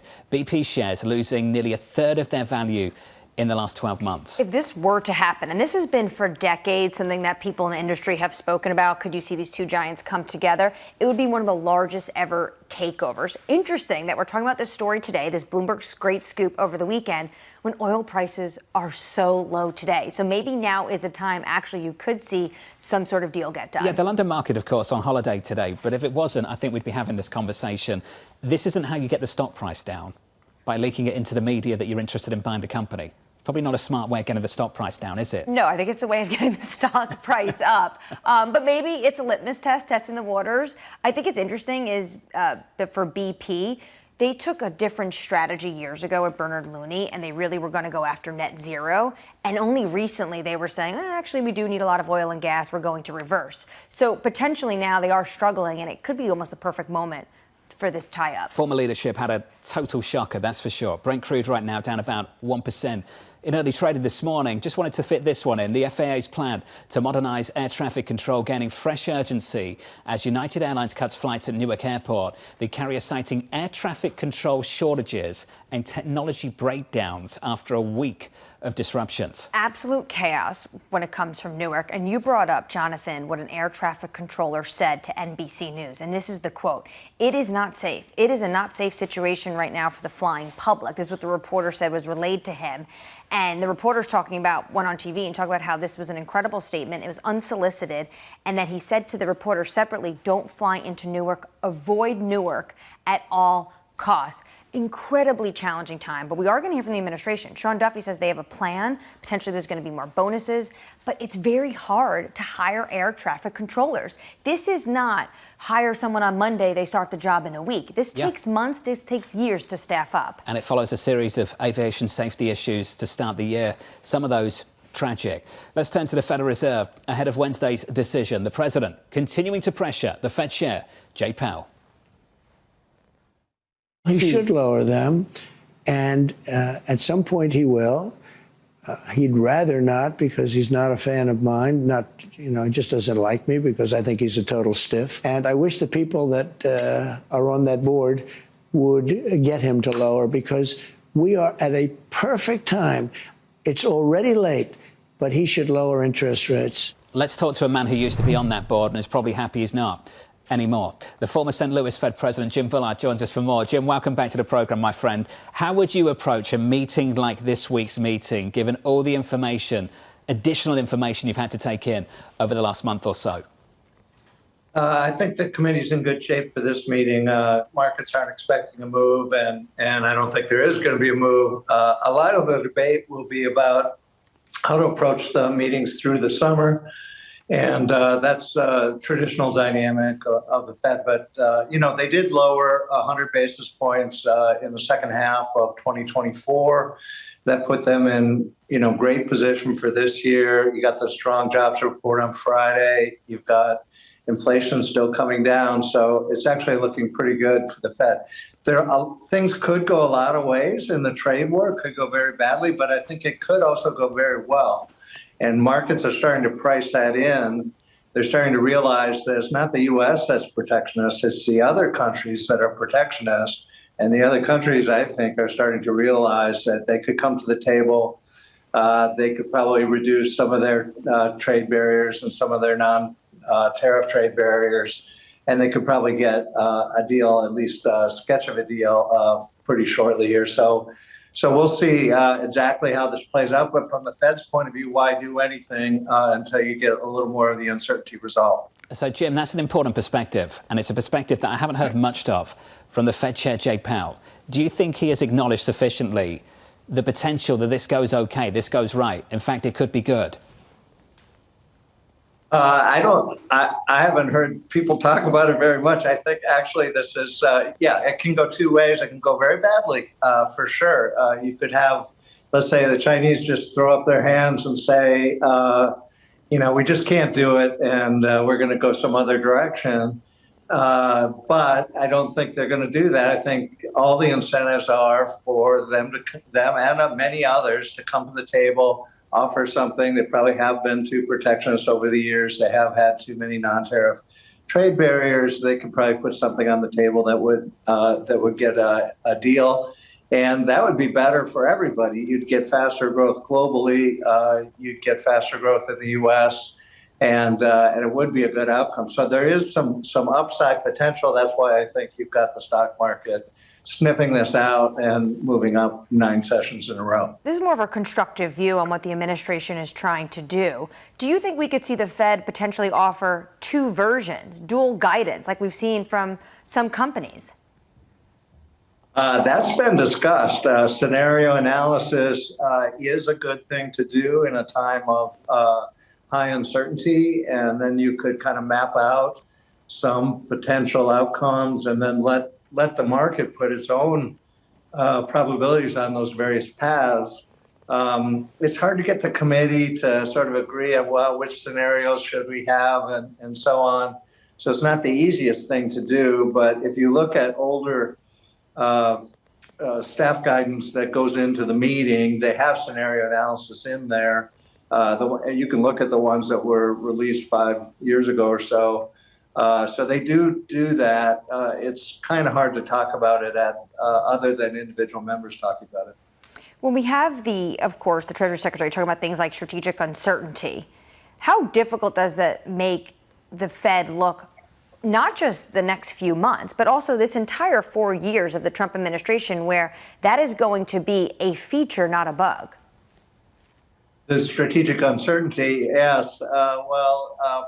Part of a negotiation is to stake out a extreme position initially and stick to it, and that's how you get good outcomes from a negotiating perspective. From a monetary policy perspective, you always want everything to be perfectly smooth and no uncertainty at any point. And so there is a bit of a clash, and that's just the way it's going to be, I think, for the next 4 years. Jim, what's on your dashboard at the moment? We mentioned that we'd caught up with the Port of LA director just before the weekend on Friday, and he mentioned the amount of volume that was coming off arrivals this week. And we were trying to work out the next dominoes to fall from there, whether that started a process which could spill negatively into the economy. What's on your dashboard at the moment for you personally?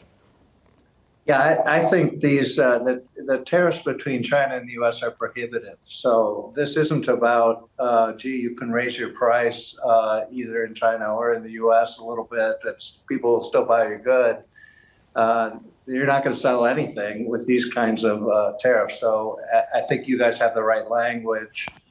This is like a trade embargo. That's very serious and can't go on for very long.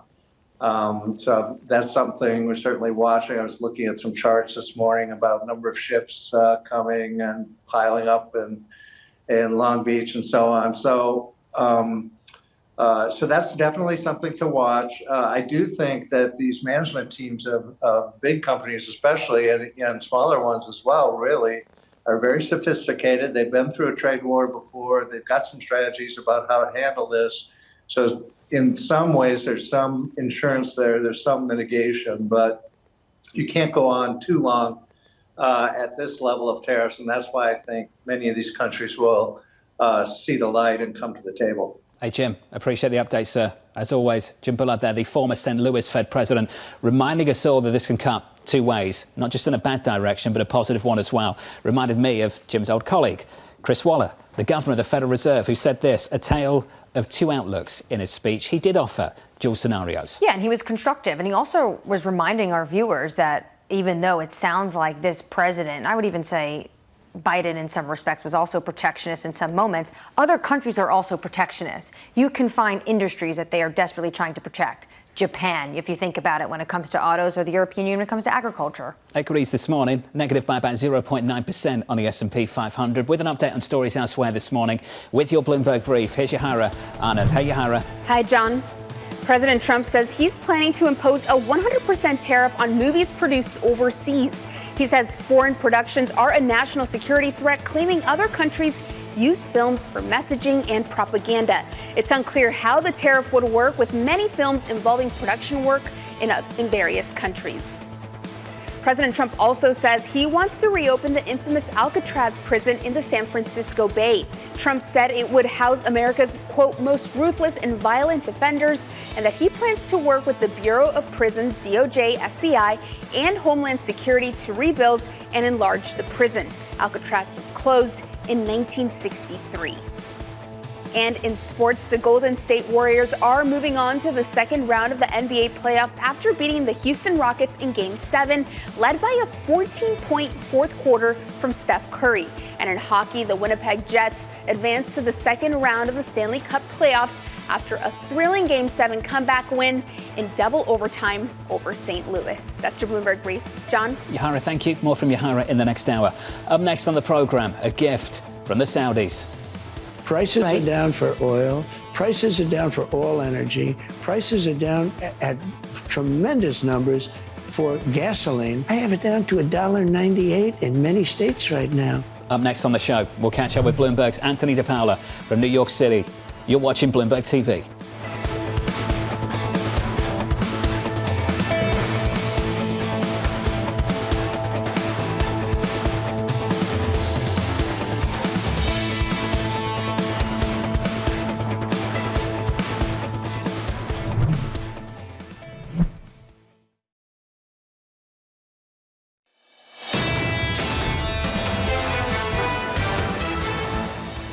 Kicking off a brand new trading week with stocks lower. Crude too. Start with equities. Equities down by 0.8% on the S&P. On the Nasdaq 100 down by 1 full percentage point. Crude oil, WTI negative 1.5%, 57.40 on WTI crude this morning. Brent struggling to hold on to $60.50. Under surveillance this morning, a gift from the Saudis. Prices are down for oil. Prices are down for all energy. Prices are down at tremendous numbers for gasoline. What really killed us with inflation was the price of energy. It went up to $3.90, even $4, and in California, $5 and $6, right? Okay. I have it down to $1.98 in many states right now. So here's the latest this morning. The president highlighting falling crude prices as Saudi Arabia ramps up supply, looking to punish OPEC members who have missed quotas. President Donald Trump heads to the Middle East next week. Joining us now is Bloomberg's Anthony DePaola from Dubai. Anthony, welcome to the program, sir. Let's talk about why. Just why is OPEC doing what it's doing, driven by the Saudis? Hi, Jonathan. Yeah, you're right. You alluded to it a little bit in the run-up about trying to punish some of the cheating countries. So there are countries that have been producing over their quota, and that hasn't been helping OPEC over the last couple months try to stabilize the market. Remember, they've been trying to support prices, keep prices high, but now, as you said, we're down around 60 for Brent. So that cohesion in the group hasn't really been working. So what the Saudis are doing, the Saudis who have by far the most amount of barrels held off the market, they're getting the group to put more oil into the market, hit those countries that have been overproducing a little bit with some lower prices. OPEC reacts better when they're under pressure, when things are going poorly. So if they can get a little bit more cohesion into the group, perhaps they can continue this cooperation in terms of managing the market as they go forward. But that's not the only thing OPEC is doing. By adding more production, they're looking to get back some market share, which they have given up to other producers, producers in the Western Hemisphere, the U.S., Latin American producers, some African crude as well. They've given up market share by holding those barrels off the market. And then, of course, you've got Trump coming next week to the region. So this is also an effort to kind of help him get on the good side. Perhaps they're looking to avoid tariffs. They've got a long wish list of things that they would like to get from the U.S., including some security guarantees, some more favorable treatment on a civilian nuclear program. Those are all things that are in the works. Maybe they think this will help those discussions, Jonathan. Anthony, this might help the president at the moment, especially with consumers. But what about the shale patch? How much is this a double-edged sword? Yeah, that's right, Annmarie. This is going to hurt the shale patch because as the WTI prices go lower and lower, depending on the individual producers, some of them get to the point where they're not making money anymore. And the shale patch has been really intent on returning money to the shareholders. So when they've got higher oil prices, they are spending on new rigs, but they're making sure that they're able to give that money back to the shareholders. So as we see the price get lower and lower, that activity is going to be even more constrained. It'll take a little bit of time to see that coming through, but we have seen some lower rig count numbers for the shale patch. So that is going to impact. And then we've got that desire by the Trump administration to increase American energy production. Well, this will impact that. On the flip side, there's still a lot of gas coming out of the U.S., so that will help overall barrels of oil equivalent in terms of that increase. Anthony, appreciate the framing. Thank you, sir. Anthony DePaola there of Bloomberg.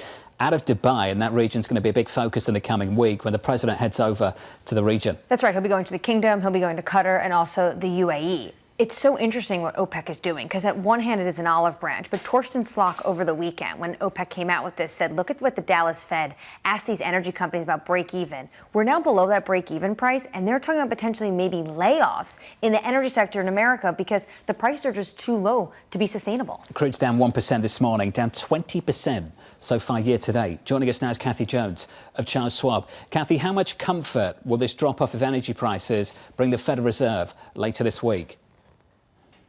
Well, probably not too much. Obviously, it's a help to have energy prices come down. But it does also, the Fed does also have to focus on the tariff side of things. So, and that's still unclear, right? We still don't know what those tariffs will be, if they will be implemented, how broad-based they would be, and how long-lasting they would be. And one of the criteria that Powell has laid out for changing policy for cutting rates is clarity around tariffs. So energy costs coming down certainly can be helpful in terms of holding inflation down, but they have to look across the broad spectrum and say, what are prices going to be, or what is the rate of change in prices going to be 6 months or a year from now? Kathy, over the weekend, the president was signaling that deals are on the way. What's your base case when it comes to the tariff rate for all trading partners and then, of course, for China? We don't have a base case because we don't have any deals yet. We don't have anything to base it on. So the deals so far that we're talking about are deals that are already in place, like with South Korea. So, until we get deals, we know that, or we at least say 10% across the board. Maybe that will stick. We'll deal with that. But we don't really have any framing around what these deals are going to be like. And given how long it typically takes to make a trade deal, I'm not sure we'll have that clarity in 6 to 12 months from now. Kathy, with that in mind, do you have a particular preference across the yield curve? When you look at treasuries, you think about the risk, the lack of clarity we've got on so many important things. Where do you want to sit? Yeah, we like the 5 to 7 year area. We don't want to be real short duration in cash because we do see the economy slowing. We do see inflation coming down. So that's positive for intermediate to long-term yields. But there's so much that we don't know that we don't want to be really long in this market and open ourselves up to that kind of interest rate volatility. So intermediate term, 5 to 7 years, high quality. You're looking at yields 5.5% in the investment grade corporate market with a 6 duration. We think that that's a pretty attractive proposition. Priya Misra of JP Morgan was on the program with us Friday. I'm not sure if you saw it or not, Kathy, going into the weekend. Priya said the 30-year bond was a risk asset, that it was risky. How do you perceive the risk associated with sitting on and owning the 30-year treasury? Well, I guess if you're a pension fund or an insurance company with very long duration that you need to hedge, you can use the 30-year, but it's always been volatile. And I think it is certainly more of a risk asset now than it ever was before because of all this potential for foreign investors to pull back from investing in treasuries and the perceived risk of holding them given our large fiscal deficit, our inability to get our arms around that, and then our various policies towards foreign investors. I could see that it is risky, but it really is rarely used by individual investors. It really is something for, a pension fund to use to offset its long-term liabilities. So it's not an asset. We don't talk about the 30-year very often anymore these days. We used to, but not very much. For good reason. Kathy, appreciate it as always. Kathy Jones there of Charles Schwab. The equity market's recovered. Some of the questions, though, continue to linger. The perceived weakness of the dollar haven. I think that question continues to linger, and the dollar weakness does too. We haven't fully recovered on the FX side of things. Absolutely. When you see also a lot of trading partners and institutional investors on the foreign side dumping U.S. dollars.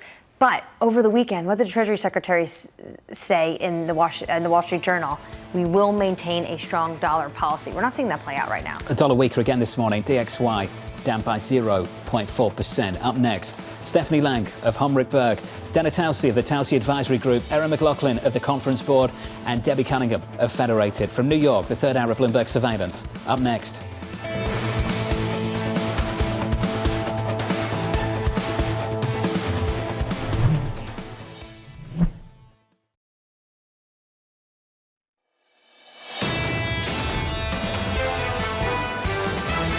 As we are seeing deals materialize, I think the market will pivot more towards growth. U.S. assets are still a safe haven. The net trend is pretty strong. The challenge is looking forward. The economy is still hanging in there in terms of the hard data. We have momentum going into a difficult period, and the question just is, will this momentum be strong enough to get us through it? This is Bloomberg Surveillance with Jonathan Ferro, Lisa Abramowicz, and Annmarie Hordern.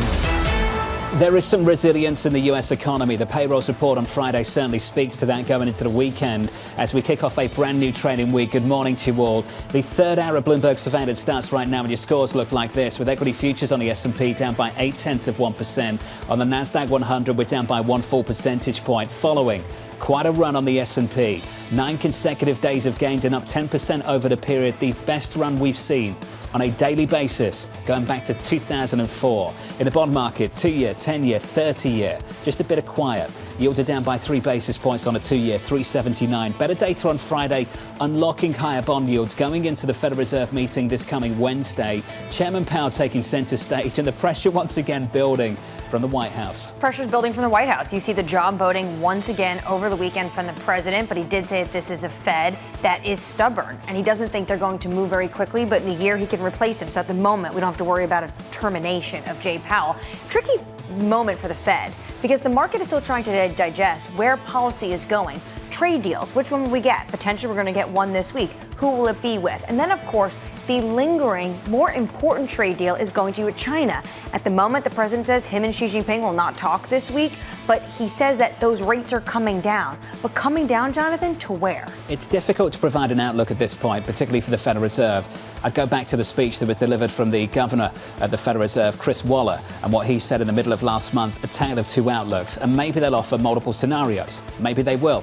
And for that reason, I think for a lot of you, the most important testimony this week might come from the Treasury Secretary, Scott Bessent. Just how close are we to those deals? And please, define what those deals might look like. What do they include? Well, I think you've been hitting the nail on the head all week and last week when you were talking about the fact that these are likely going to be purchase agreements. We already saw the Europeans come out and they're saying we're looking at buying 50 billion euros worth of goods. This is agricultural products, soybeans, LNG coming from the United States. We know this president hates MOUs. He made it very clear in the first administration to Ambassador Lighthizer, never use that term. So it might be purchase agreements. It might be tiny deals because to have a proper trade agreement, that can be months or years down the road. The president's getting one thing he was looking for. Crude, lower, down again today. We're down by 1.5%, $57.40. You're getting the same emails we're all getting. Can you find gas for $1.98 anywhere in the United States? I'm unclear what the president is talking about when he says he sees gasoline at $1.98. When I checked over the weekend, AAA, I believe it's a little bit above $3 when you look at the national average. Maybe there's this one gas station in Florida he passes that has $1.98. Maybe he's looking at the wholesale prices. I'm still trying to understand from this White House where, in fact, in America is there gasoline for $1.98. Let me know. I'm going to go tell my parents that's where they should go buy gas. The good news is that either way, crude is lower. We're down by 1% this morning and down by something like 20% so far year to date.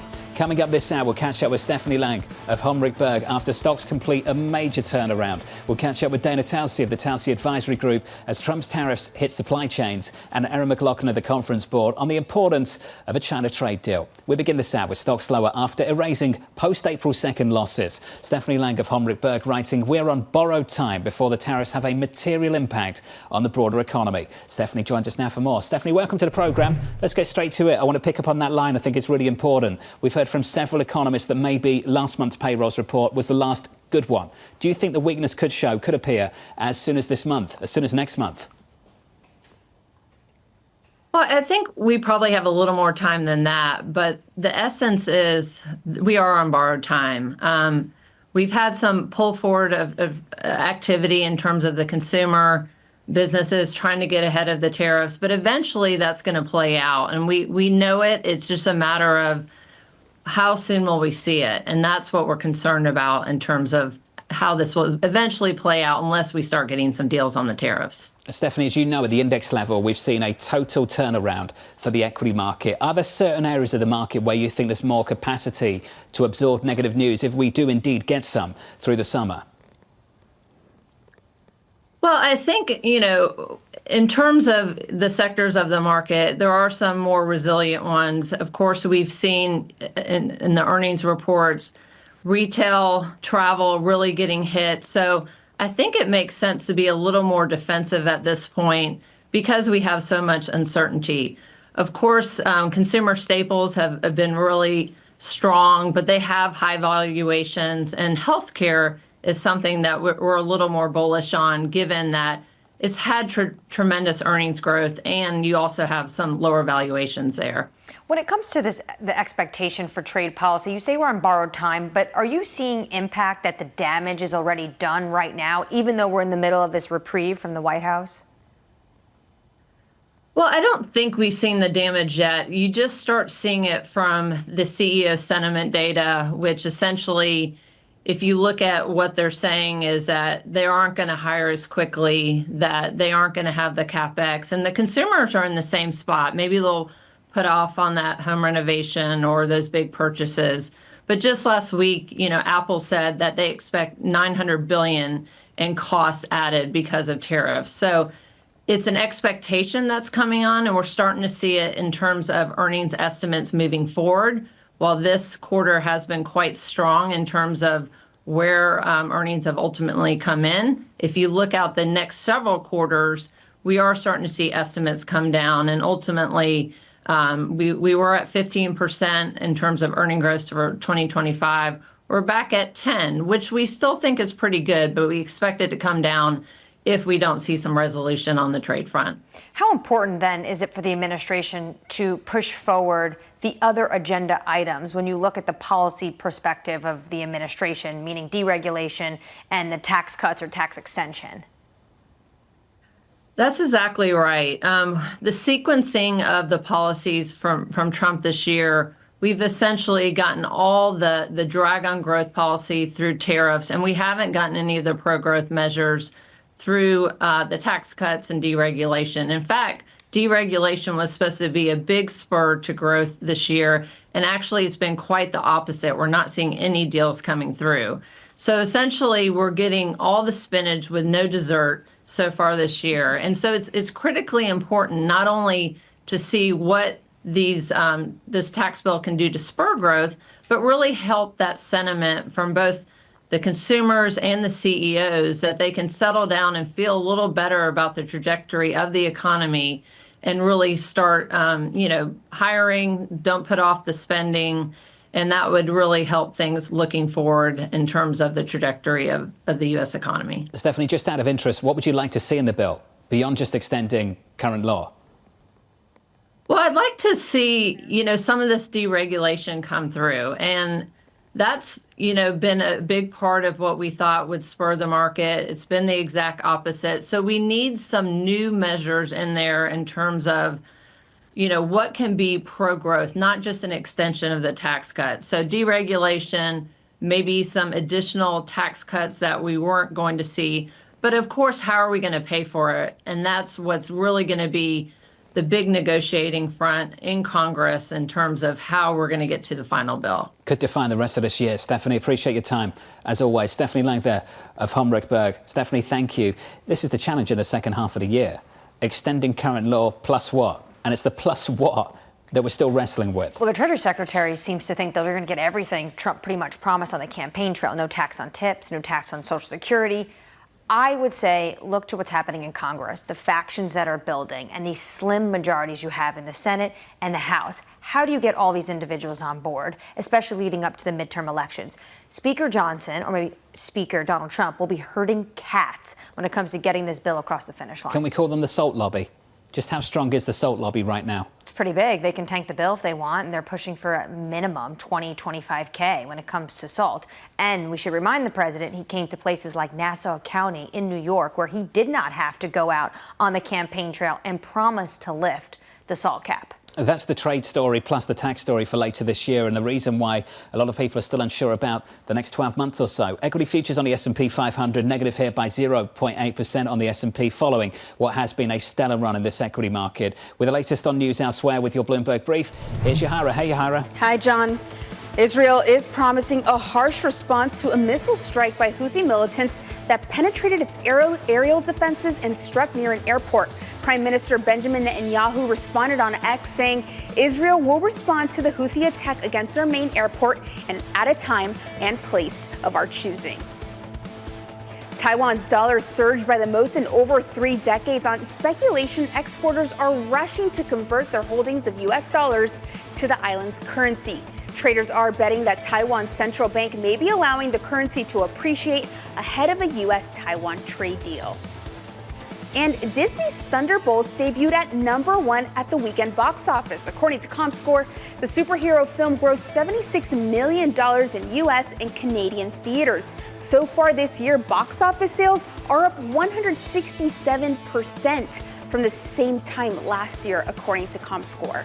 That's your Bloomberg Brief. John? Yahara, thank you. Maybe it's me, but I thought the movies were pretty terrible so far this year, no? I don't think I've seen any new movies this year. Wait for Mission Impossible, the new Formula One movie. I think all of that coming out in the next month or so. So stay tuned. You haven't been to the movies, have you? I still haven't been since the pandemic. So for like 5 years?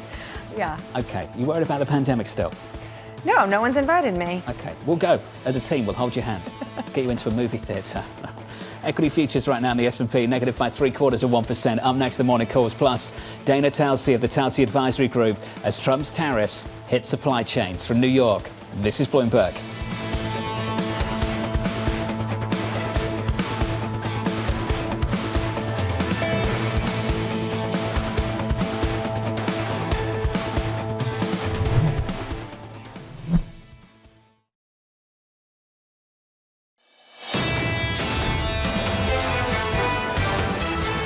The opening bell is 1 hour and about 16 minutes away, and equity futures going into it look like this on the S&P 500, pulling back just a touch. We're down by 0.75%. On the Nasdaq, we're down by 0.9%, following a stellar run of gains on the S&P 500, a run over 9 sessions, a move of more than 10% on the S&P 500, and totally erasing the losses since April 2nd. Confidence that maybe these sides can come to a table and strike a trade deal. The president talking up the chances again over the weekend. So we're talking about the chances, and I think there's a lot of smoke signals out there, Jonathan, for there to be deals with trading partners that are allies. The big question, though, that everyone wants to know, whether you're a small business or your financial investor advisor, what is happening with China? The president said those rates are going to come down. Right now, it's 145%. You also see China going through third countries, washing out goods, selling to third countries, and those countries selling to the United States on a lower tariff basis. They also want an agreement. You've seen an olive branch, but what rate do they settle on? That is the big question. TK used to say on the show all the time that corporate America companies can adjust and adapt. They can adjust and adapt, but to what? They need to understand to what.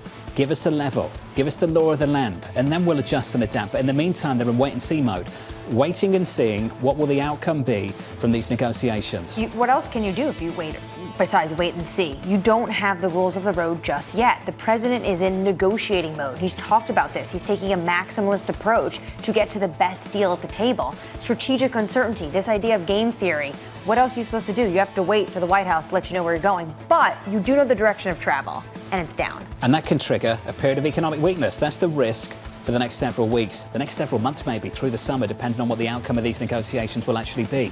Equities right now in the S&P negative by 0.8%. That's the price action. Your morning calls look like this. First up, Barclays cutting its price target on Exxon to 127, saying it's, quote, staying the course despite macro uncertainties. That name is down by 0.8%. Your second call from JP Morgan cutting its price target on Nike to 56, citing more price cuts and elevated inventory. We'll talk about the inventory story in just a moment. Nike's down by 1%. And your third and final call from the team at Bernstein cutting its price target on Target to 97, expecting negative consumer sentiment and boycott headwinds to weigh on traffic. Target is down by 0.4%. Sticking with the consumer, retailers preparing to raise prices as supply chains take a hit. Retailers are saying we've got about 5 to 7 weeks of normal inventory in the country right now. Then we start to see spot shortages if it goes on much beyond this. Retailers are telling me that realistically, with even the 10%, I'm going to have to pass it on to the consumers.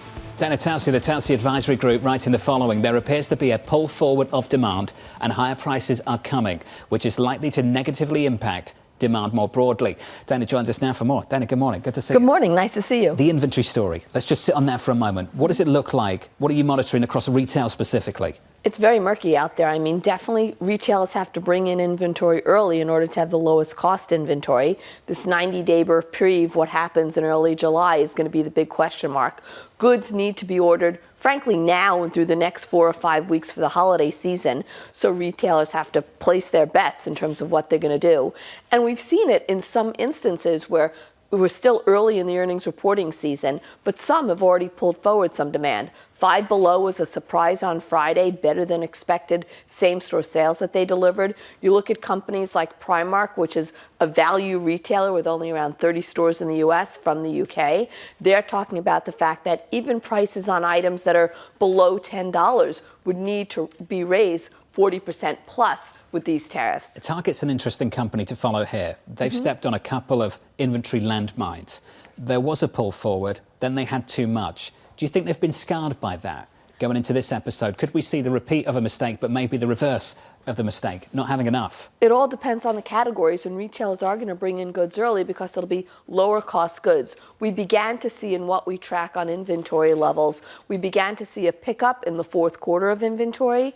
As these first quarter numbers are reported, I expect to see inventories increase again. Keep in mind, there's no China like China. For footwear and many of the apparel items, you can go to Bangladesh, you can go to India, you can go to South America, but the ability to source what you need fast and with the expertise, you don't just change factories in a day. Who is better placed? Obviously, it's the big retailers who we also know seem to have some imprint and impact on the president when they went to the Oval Office and said we do not want empty shelves and almost painted this very dire picture of what we could see in the coming months. But out of the big names, who is best placed for what we're dealing with right now? In some of the names overall, and just even specialty names, Birkenstock, which manufactures their goods in Germany, the cork in Portugal, Bath & Body Works, they have around 80% of their goods that's manufactured in North America, so they have some advantages that way. I take a look at other names out there where what else is changing. I mean, even a Tapestry has a low percentage coming from China, not as big as it had been in the past. All of the apparel retailers have diversified their sourcing, but you're looking at consumer electronics, you're looking at dollar stores, and footwear, where you're going to have some of the biggest impacts. I wanted to ask you about Temu, because they're halting shipping directly from China because of what's going on with de minimis. Where are small businesses, consumers going to get goods like that? Very challenging in terms of where they're going to get goods like that. I think one of the things you could see happen, you could see some of the resale shops, you could see some of the vintage shops turn up and be very popular given where they get their goods from. The ThredUps of the world, the Real Reals of the world, resale can become very popular during this time period. Who's got pricing power at the moment? Some of the brand leaders. I think the pricing power is coming from the Ralph Laurens of the world. I think you're seeing pricing power. For example, it's some of the other brand leaders like a Birkenstock. That's where your pricing power is coming from. You look at luxury brands, LVMH took up the price of their Neverfull tote last week, just under 5%. We have a weekly price tracker that we're issuing every Tuesday, given price of 80 items that are iconic items that we monitor every week. There's only one LVMH. Chanel can maybe do the same thing. Who's struggling to do just that? What's the dispersion like within luxury? I think within luxury, Chanel is one of the ones that has a harder time in terms of raising prices. Certainly you're not seeing on aspirational luxury, Michael Kors doesn't have the pricing power anymore. Well, when it comes to raising those prices, though, the luxury players are really in a category of their own. Yes. What about the middle luxury market? How challenging is it going to be for them? It is challenging for them. You look at some of the mid-tier luxury markets, look what we just mentioned with Michael Kors. That definitely is a challenge. They're going to have to watch their prices carefully because there's a trade down happening all over the place. You look at what Doug McMillon of Walmart said, his biggest growth is coming from higher income customers for them, which are nearly six-figure customers. If some of these brands are going to be struggling to pass on the cost, do you think is a moment now that's ripe we see consolidation in the retail industry? You're not seeing consolidation yet. You've seen some sales. You look at Caleres bought Stuart Weitzman over from Tapestry. You look at Versace was just sold also. But of the others, I think there's more of, is there going to be a watch list? And right now the watch list is slim, but people are watching companies that have to refinance some of their debt, like Kohl's. Can we mention one luxury brand you didn't mention? Yep. Gucci, Kering. What's going on? Not good. You look at Gucci and Saint Laurent business has been very weak lately. New designers taking over. Their product won't be shown till later. It gives other luxury brands an opportunity to take share. And you look at those other luxury brands, it will be the Pradas. It can be something, the Hermes at the very upper end, but the Brunello Cucinellis is still very different than others. How dependent were these companies, some of them, on the buy now, pay later explosion that we saw over the last several years? Because I've been looking at the recent buy now, pay later data, And it's pretty sad to see what's happening there. Yep. You're seeing missed payments. You're seeing a bigger allocation go towards groceries. I think people are really missing a story that's emerging in America that's been emerging for several years now. There are many people in this country who are using buy now, pay later credit to buy their groceries. That's a sad indictment of this economy, away from whatever the payrolls report told you on Friday. How bad are things? When you think about buy now, pay later, who is always the biggest consumer of buy now, pay later? Younger consumers, people 30 and under. You take a look also what you think about credit card and delinquencies, look what's happening there too. So yes, we still have a strong labor market, but there's definitely price increases on essentials that's leading consumers, particularly in that lower to middle income category, trade down. Is that hurting more brands than others? Are you seeing that already, or is that just the risk for later this year? Risk for later this year, but you're definitely beginning to see it. Look at restaurants, where you're seeing how people are frequenting restaurants, definitely much more quick serve than what you've seen in others. It's impacting what you've seen in some of the apparel companies in terms of what they're able to deliver. You have companies that have been weaker, like Nike, that has to rebuild their product innovation pipeline. But the pause that you're seeing and the concerns are there.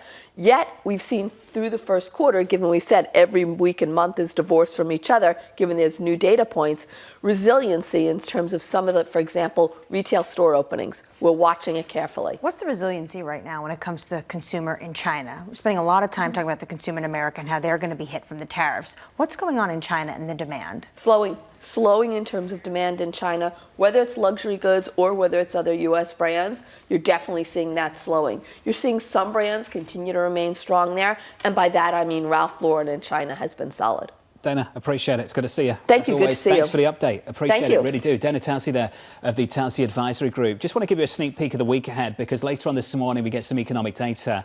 ISM Services comes at 10 a.m. Eastern Time before the Federal Reserve meeting on Wednesday and that Chairman Powell news conference. Look out for the testimony from the Treasury Secretary, Scott Bessent. Secretary Bessent has talked about retailers having sufficient inventory to get through this over the next several months. And I think questions about that, trade volumes and inventories, are going to be critical stories to follow over the next few months. All right, because Gene Sirocco was telling us that really it's 5 to 7 weeks. This is a week-by-week basis when it comes to inventories for some companies. Others have planned out for this a little bit better. Also, I'm interested in looking at the data, because depending on whether it's good or bad, how is this administration going to talk about it? Is it going to be Biden data, or is it going to be Trump data? Friday with the jobs report, they were very excited about. That seemed to be Trump data, even though we lost about 1,000 jobs in the manufacturing sector. It's what makes all of this so complicated Wednesday for Jay Powell. The cheat guide, if it's bad, if it's good, I think it's obvious whether it's Trump or Biden data based on the White House's perspective. The importance of retailers, though, Home Depot, Target, Walmart, putting pressure on this White House just a few Mondays ago, going into the IMF World Bank spring meetings, and maybe just shaping a different approach towards China in the coming weeks for trade negotiations. Up next on this programme, we'll catch up with Erin McLaughlin of the Conference Board, Deborah Cunningham of Federated Hermes, as we count you down to a Federal Reserve decision this coming Wednesday. As we count you down to the opening bell, 1 hour and about 5 minutes away, equity futures here, negative by 0.8% on the S&P. From New York, this is Bloomberg.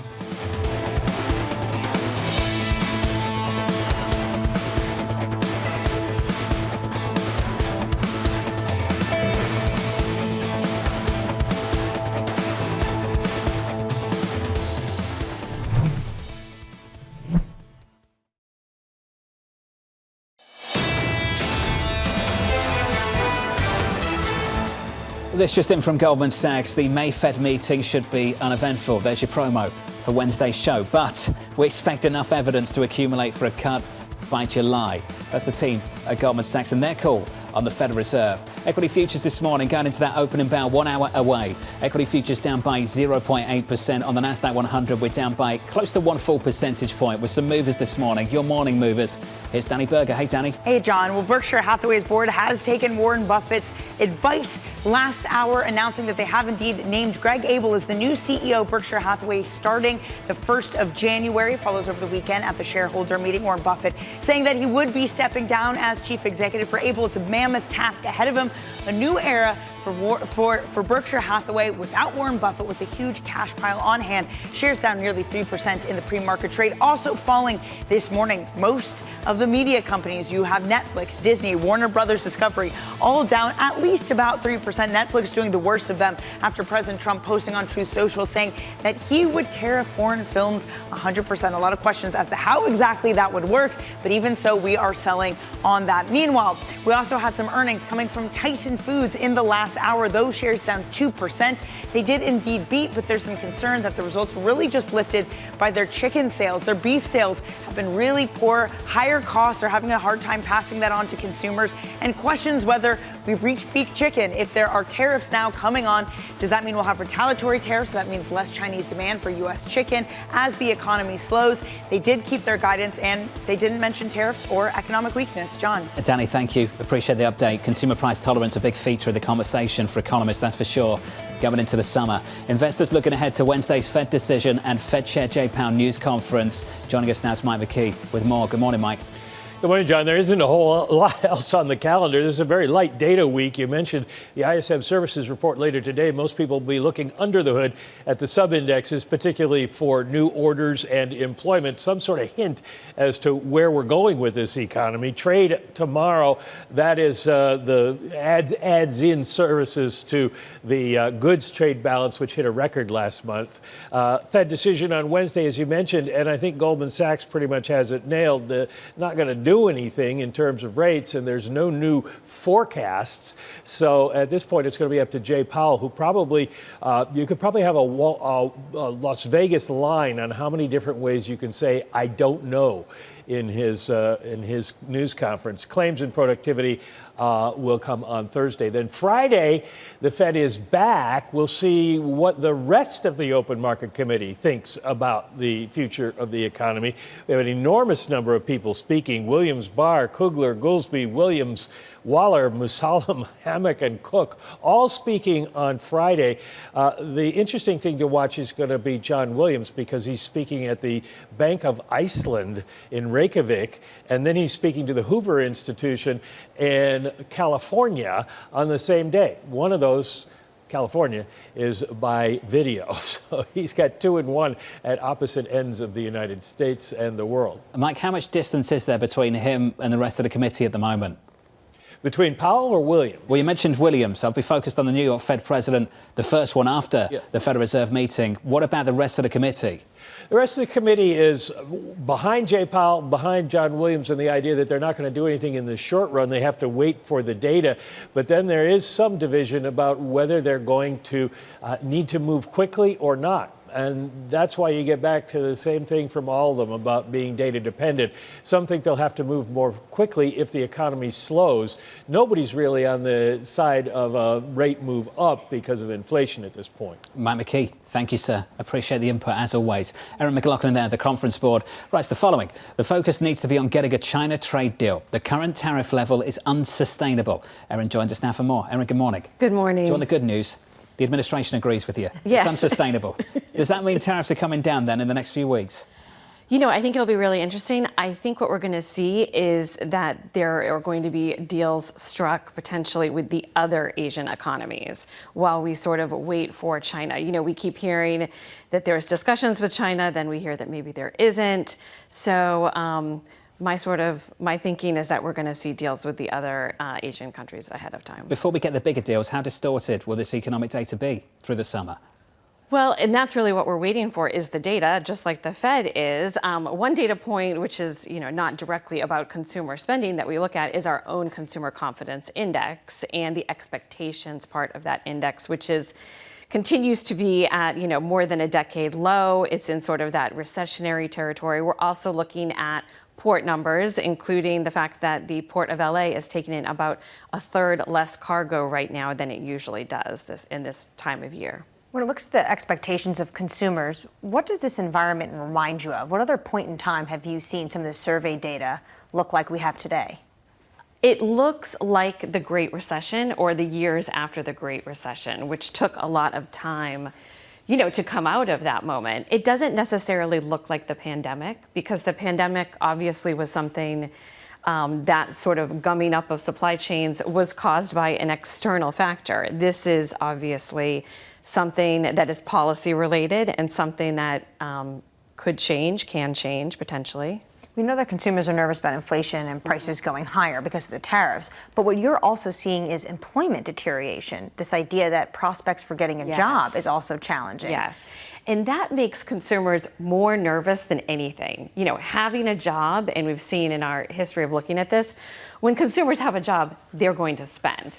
But when they don't have a job, or they really think that their job, you know, is at risk, then they will sort of pull back spending and just concentrate on sort of the necessities. And they won't be asking for a pay rise. What does that tell you? The attitude towards the labour market right now, what does that tell you about the risk, the perceived risk of second-round effects from the tariffs and what it could mean for prices? I think it means that, well, on the company side, you know, the conference board, our members are companies. So many of them are right now trying to figure out how to best communicate and analyze how to pass on prices or how not to, and really how to message with their consumers. And I think for consumers themselves, it's really a matter of sort of pulling back and wait and see. But that's sort of that continual uncertainty that sort of, you know, makes it increasingly risky. Is there a particular date on the calendar that you're worried about an air pocket in the data? Is it weeks away, months away? I think it is somewhere between weeks and months. I think it is 6 to 8 weeks away, which is, you know, at the conference board, similar to Goldman Sachs. We are thinking that July may be the first meeting where the Fed, you know, takes another look at interest rates. The Polaris CEO last week said that they're implementing a recession playbook. Do you see other companies having to do that now, and how self-fulfilling is that? That's a great question. It can be self-fulfilling from a consumer side. Obviously, we're still in a consumer-based economy. I think it's very interesting that companies are having, you know, as we've seen with some of the earnings reports, they almost have two scenarios, the scenario A, scenario B. But no matter what, for companies to plan to onshore production, if that really is the goal here, is something that takes years, if not up to a decade, depending on what you produce. So it's very, very hard to have a long-term playbook if you really don't know how long these trade and tariffs are going to be in place. Right, so you just wait on the sidelines. So if you think we're going to see this hard data in July, but companies are already saying they're doing things like a recession playbook, do you just feel like the Fed then is bound to be late? It's hard to tell because obviously the employment numbers are still strong. Inflation is still pretty flat or coming down. So they have to have a reason, a data point in order to make an adjustment. We'll get more data later on this morning, 10 a.m. Eastern Time. You'll get the ISM services print. Erin, it's good to see you. Thanks for being here. Erin McLaughlin there at the conference board. Following the consumer confidence numbers, and the consumer confidence have been rock bottom. Not great at all across several measures. What you haven't seen, though, is the hard data collapse to the soft data, and that's something economists and all of us are still waiting for. Absolutely. What you see in the surveys is that consumers are nervous, not just about price hikes, they're nervous about potentially losing their job. But so far, what have you seen in the hard data? Retail sales has been stellar. If you're nervous, you brought up this point, if you're nervous about losing your job, why are you going out and getting goods? Because you're nervous about prices going up. When this actually starts to trickle down to the hard data, we'll finally give the Fed a little bit of some breathing room to potentially cut. Until then, though, expect the White House to continue that job voting. ISM services coming later this morning, then about an hour and 22 minutes away. Then on to the Federal Reserve on Wednesday. More claims data on Thursday. The scores going into the opening bell shaping up as follows. Equity futures negative by 0.8% on the S&P 500 following a 9-day run on the benchmark in America. On the Nasdaq 100, we're negative here by 1 full percentage point. In the bond market, the Treasury yield looks like this. The 2-year 380.75, the 10-year 432.97. Yields are higher on a 10-year maturity by about 2 basis points. Joining us now to discuss is Deborah Cunningham of Federated Hermes. Deborah, welcome to the programme. Something that you said last time we caught up with you, when we last spoke just around April 2nd, you said long live higher for longer. Is that how you see things still? It is. I'm much in agreement with previous discussion on the show this morning, which is we don't see any kind of a cut from this Federal Reserve until at least July, and maybe even longer, depending upon how the data stacks up between now and then. There is additional information that I think Chair Powell is going to continue to want to see, and without his being comfortable, the leadership is going to follow, everybody's going to follow the leadership from his standpoint, and it's a wait-and-see sort of situation. Well, in this wait-and-see sort of situation, though, Deborah, we are hearing from policymakers in Washington, the president notably signaling that there will be trade deals. So do you expect clarity in the next few weeks and months? We hope for clarity in the next few weeks and months. I can't say that we would expect it. It seems as though there have been ups and downs from an administration standpoint with regard to discussions around tariffs. They are being discussed, and then all of a sudden they are not being discussed any longer. So I think what we're trying to do is measure what happens as it happens, rather than try to guess what might happen in the future.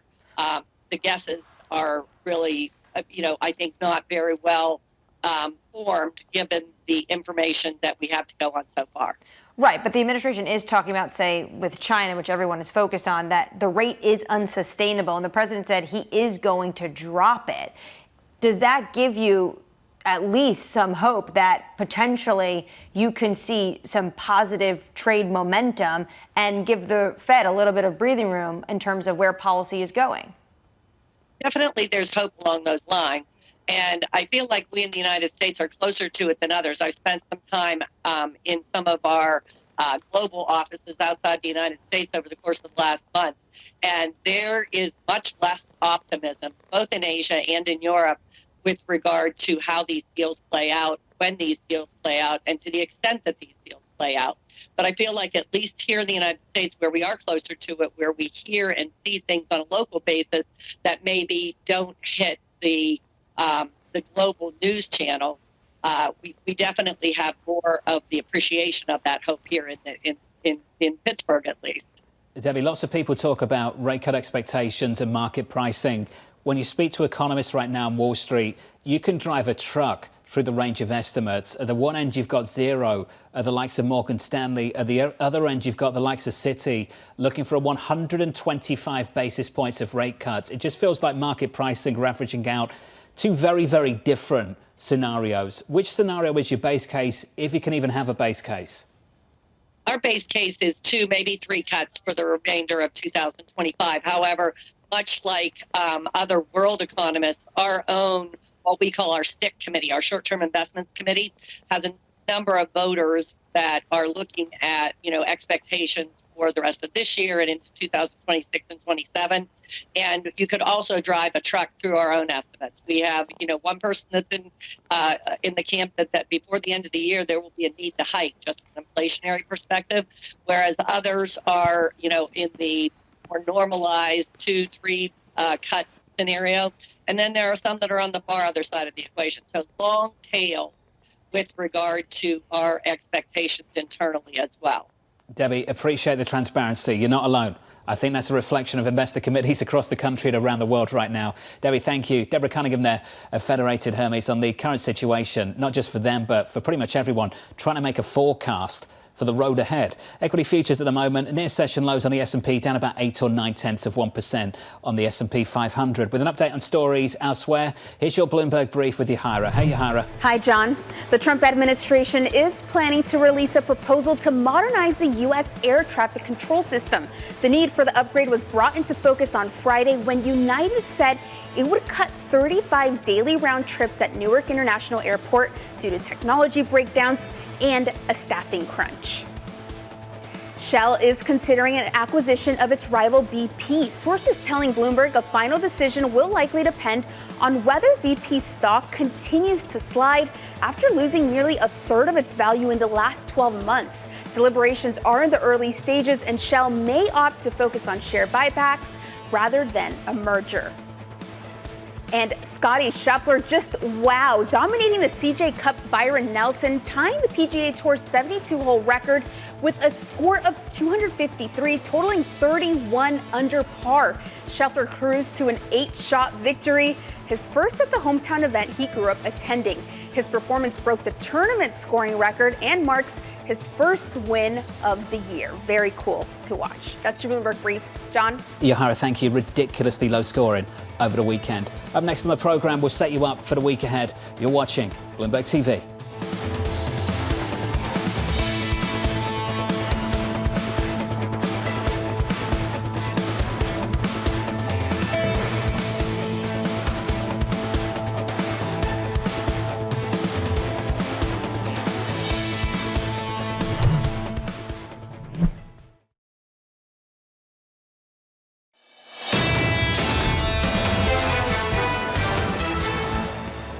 This stock market put back on a lot of weight over the last 9 days on the S&P 500, adding back on 10 percentage points and erasing the post-April 2nd, post-Liberation Day losses. This morning, we take some of it back. We're down by 0.9% on the S&P.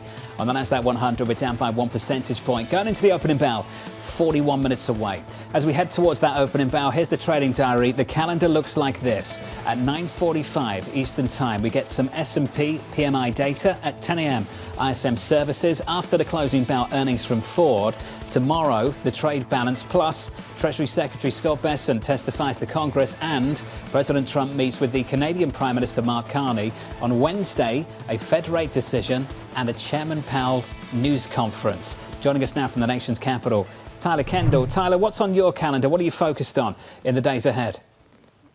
Yeah, hey, John. Well, we'll be watching for any potential movement when it comes to these framework trade agreements that the White House clearly wants to show forward progress on. And perhaps we could get some indications during dual hearings this week from the Treasury Secretary, Scott Bessent. He'll be in front of House Appropriations tomorrow. That's considered to be an oversight hearing. It's going to focus much more on the Treasury Department's mechanics.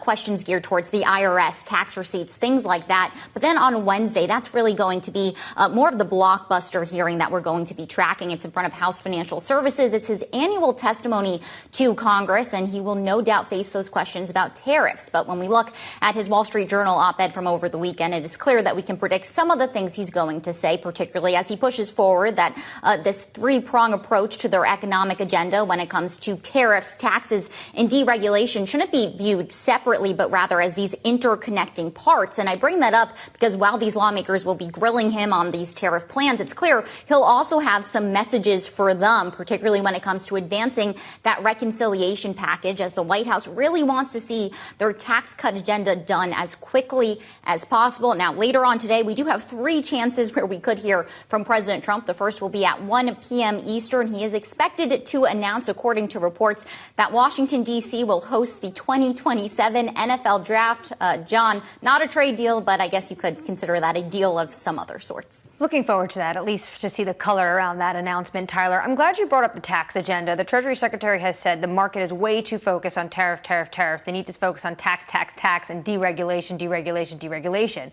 Scott Bessent has been very clear and adamant that they think they can get more done than just the extension of current policy. But how likely is that when you're up on Capitol Hill talking to lawmakers? Well, at this point, there are still some big disagreements because we are talking about tax cuts, but we are also talking about the spending cuts that are needed to offset them. And Republicans right now really are raising their concerns about what this could potentially mean for Medicaid. We've been talking about this for months, even as President Trump over the weekend vowed that there will not be any changes to Medicaid, Medicare, and Social Security besides for cutting down on waste, fraud, and abuse. But when we look at the numbers, it's really hard to understand how they could accomplish more of these tax priorities without these benefit programs potentially seeing some slashing to their annual budgets. Now, the Treasury Secretary has made clear that of those long list of tax priorities and campaign promises, they are trying to not only make permanent the 2017 tax cut plan, but also zero in on no taxes on tips, overtime pay, and Social Security. As of now, those appear to be those big 3 priorities that they are trying to also latch on to this bill. We're going to wait and see how lawmakers potentially thread the needle on this one as the White House really does ramp up the pressure and begins to be part of these negotiations. There has been reporting that House Speaker Mike Johnson has asked those committees that oversee most of where this reconciliation package is going to be coming from, particularly House Energy and Commerce, which oversees the budget when it comes to Medicaid, to actually hold off on writing that legislation for this week and then pick it up next week as they start to get more input from this administration on exactly how they want to see this done. Well, the administration wants to see it done by Memorial Day. Tyler, honestly, how likely is that? Well, at this point, that's considered to be a very ambitious timeline. We've spoken before about how Senate Majority Leader John Thune has called that aspirational. Scott Bessent has put a July 4th timeline on this, on when he would like to see the final reconciliation bill passed. But I spoke to one senior aide to Senate Republican leadership who said that they do not expect their chamber to really start working on this in earnest until August at the earliest. There is a lot that needs to happen here. But one thing, though, that is clear is that Republicans are really starting to fall in line behind President Trump's agenda, at least on the Senate side. They seem to be more likely to go behind having these bigger tax cuts, whereas the spending fight really seems to be coalescing in the House. So we're going to have to watch those two dynamics, because while House Speaker Mike Johnson wants to see this done by Memorial Day, that means he's really going to have to ramp up his pressure on his members to get a deal done if they want to meet this July 4th timeline. Tyler, appreciate it. Tyler Kendall down in Washington, D.C. Memorial Day just a few Mondays away. It sounds very challenging. They're going to get this done on Memorial Day. It's not going to happen. But what I would say we need to really keep an eye out for is when the Treasury comes out with the X date, when we're going to hit our debt limit, because they want to include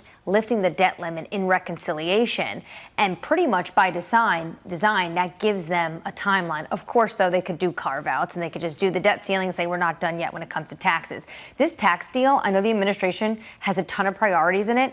It is going to be very challenging to get all of these Republicans to line up and vote for it, given the fact that they all have different constituents. A New York Republican is very different than a Nebraska Republican right now. Timing and substance. Substance informs the timing. Because the substance is so controversial, it's going to push out the timing potentially. That's the risk here. Potentially. Some are even saying it could be done by the end of the year. Chris Harvey was talking about January because of the weather is so awful in D.C. by August when it comes to humidity. But I think it is going to have to get done this year. And this administration is desperate to change the talking points. They want to talk about taxes.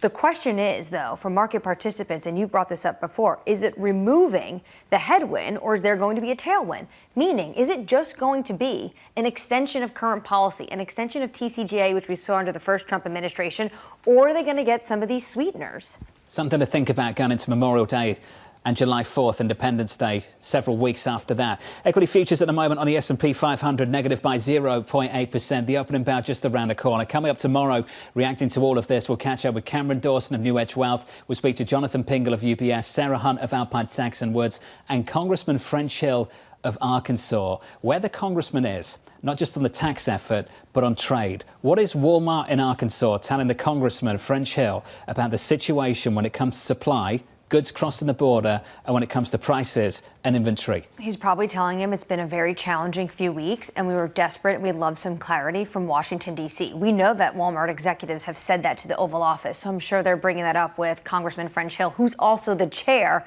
of Financial Services. I believe that's come up repeatedly, going back just several Mondays. The pressure building on the White House from retailers in America. You've seen the trade volume drop off. You haven't seen the hard data drop off. Payrolls on Friday resilient, which leaves the Federal Reserve still stuck between a rock and a hard place and unlikely to change policy on Wednesday. From New York City, big week ahead. Thank you very much for choosing Bloomberg TV. This was Bloomberg Surveillance.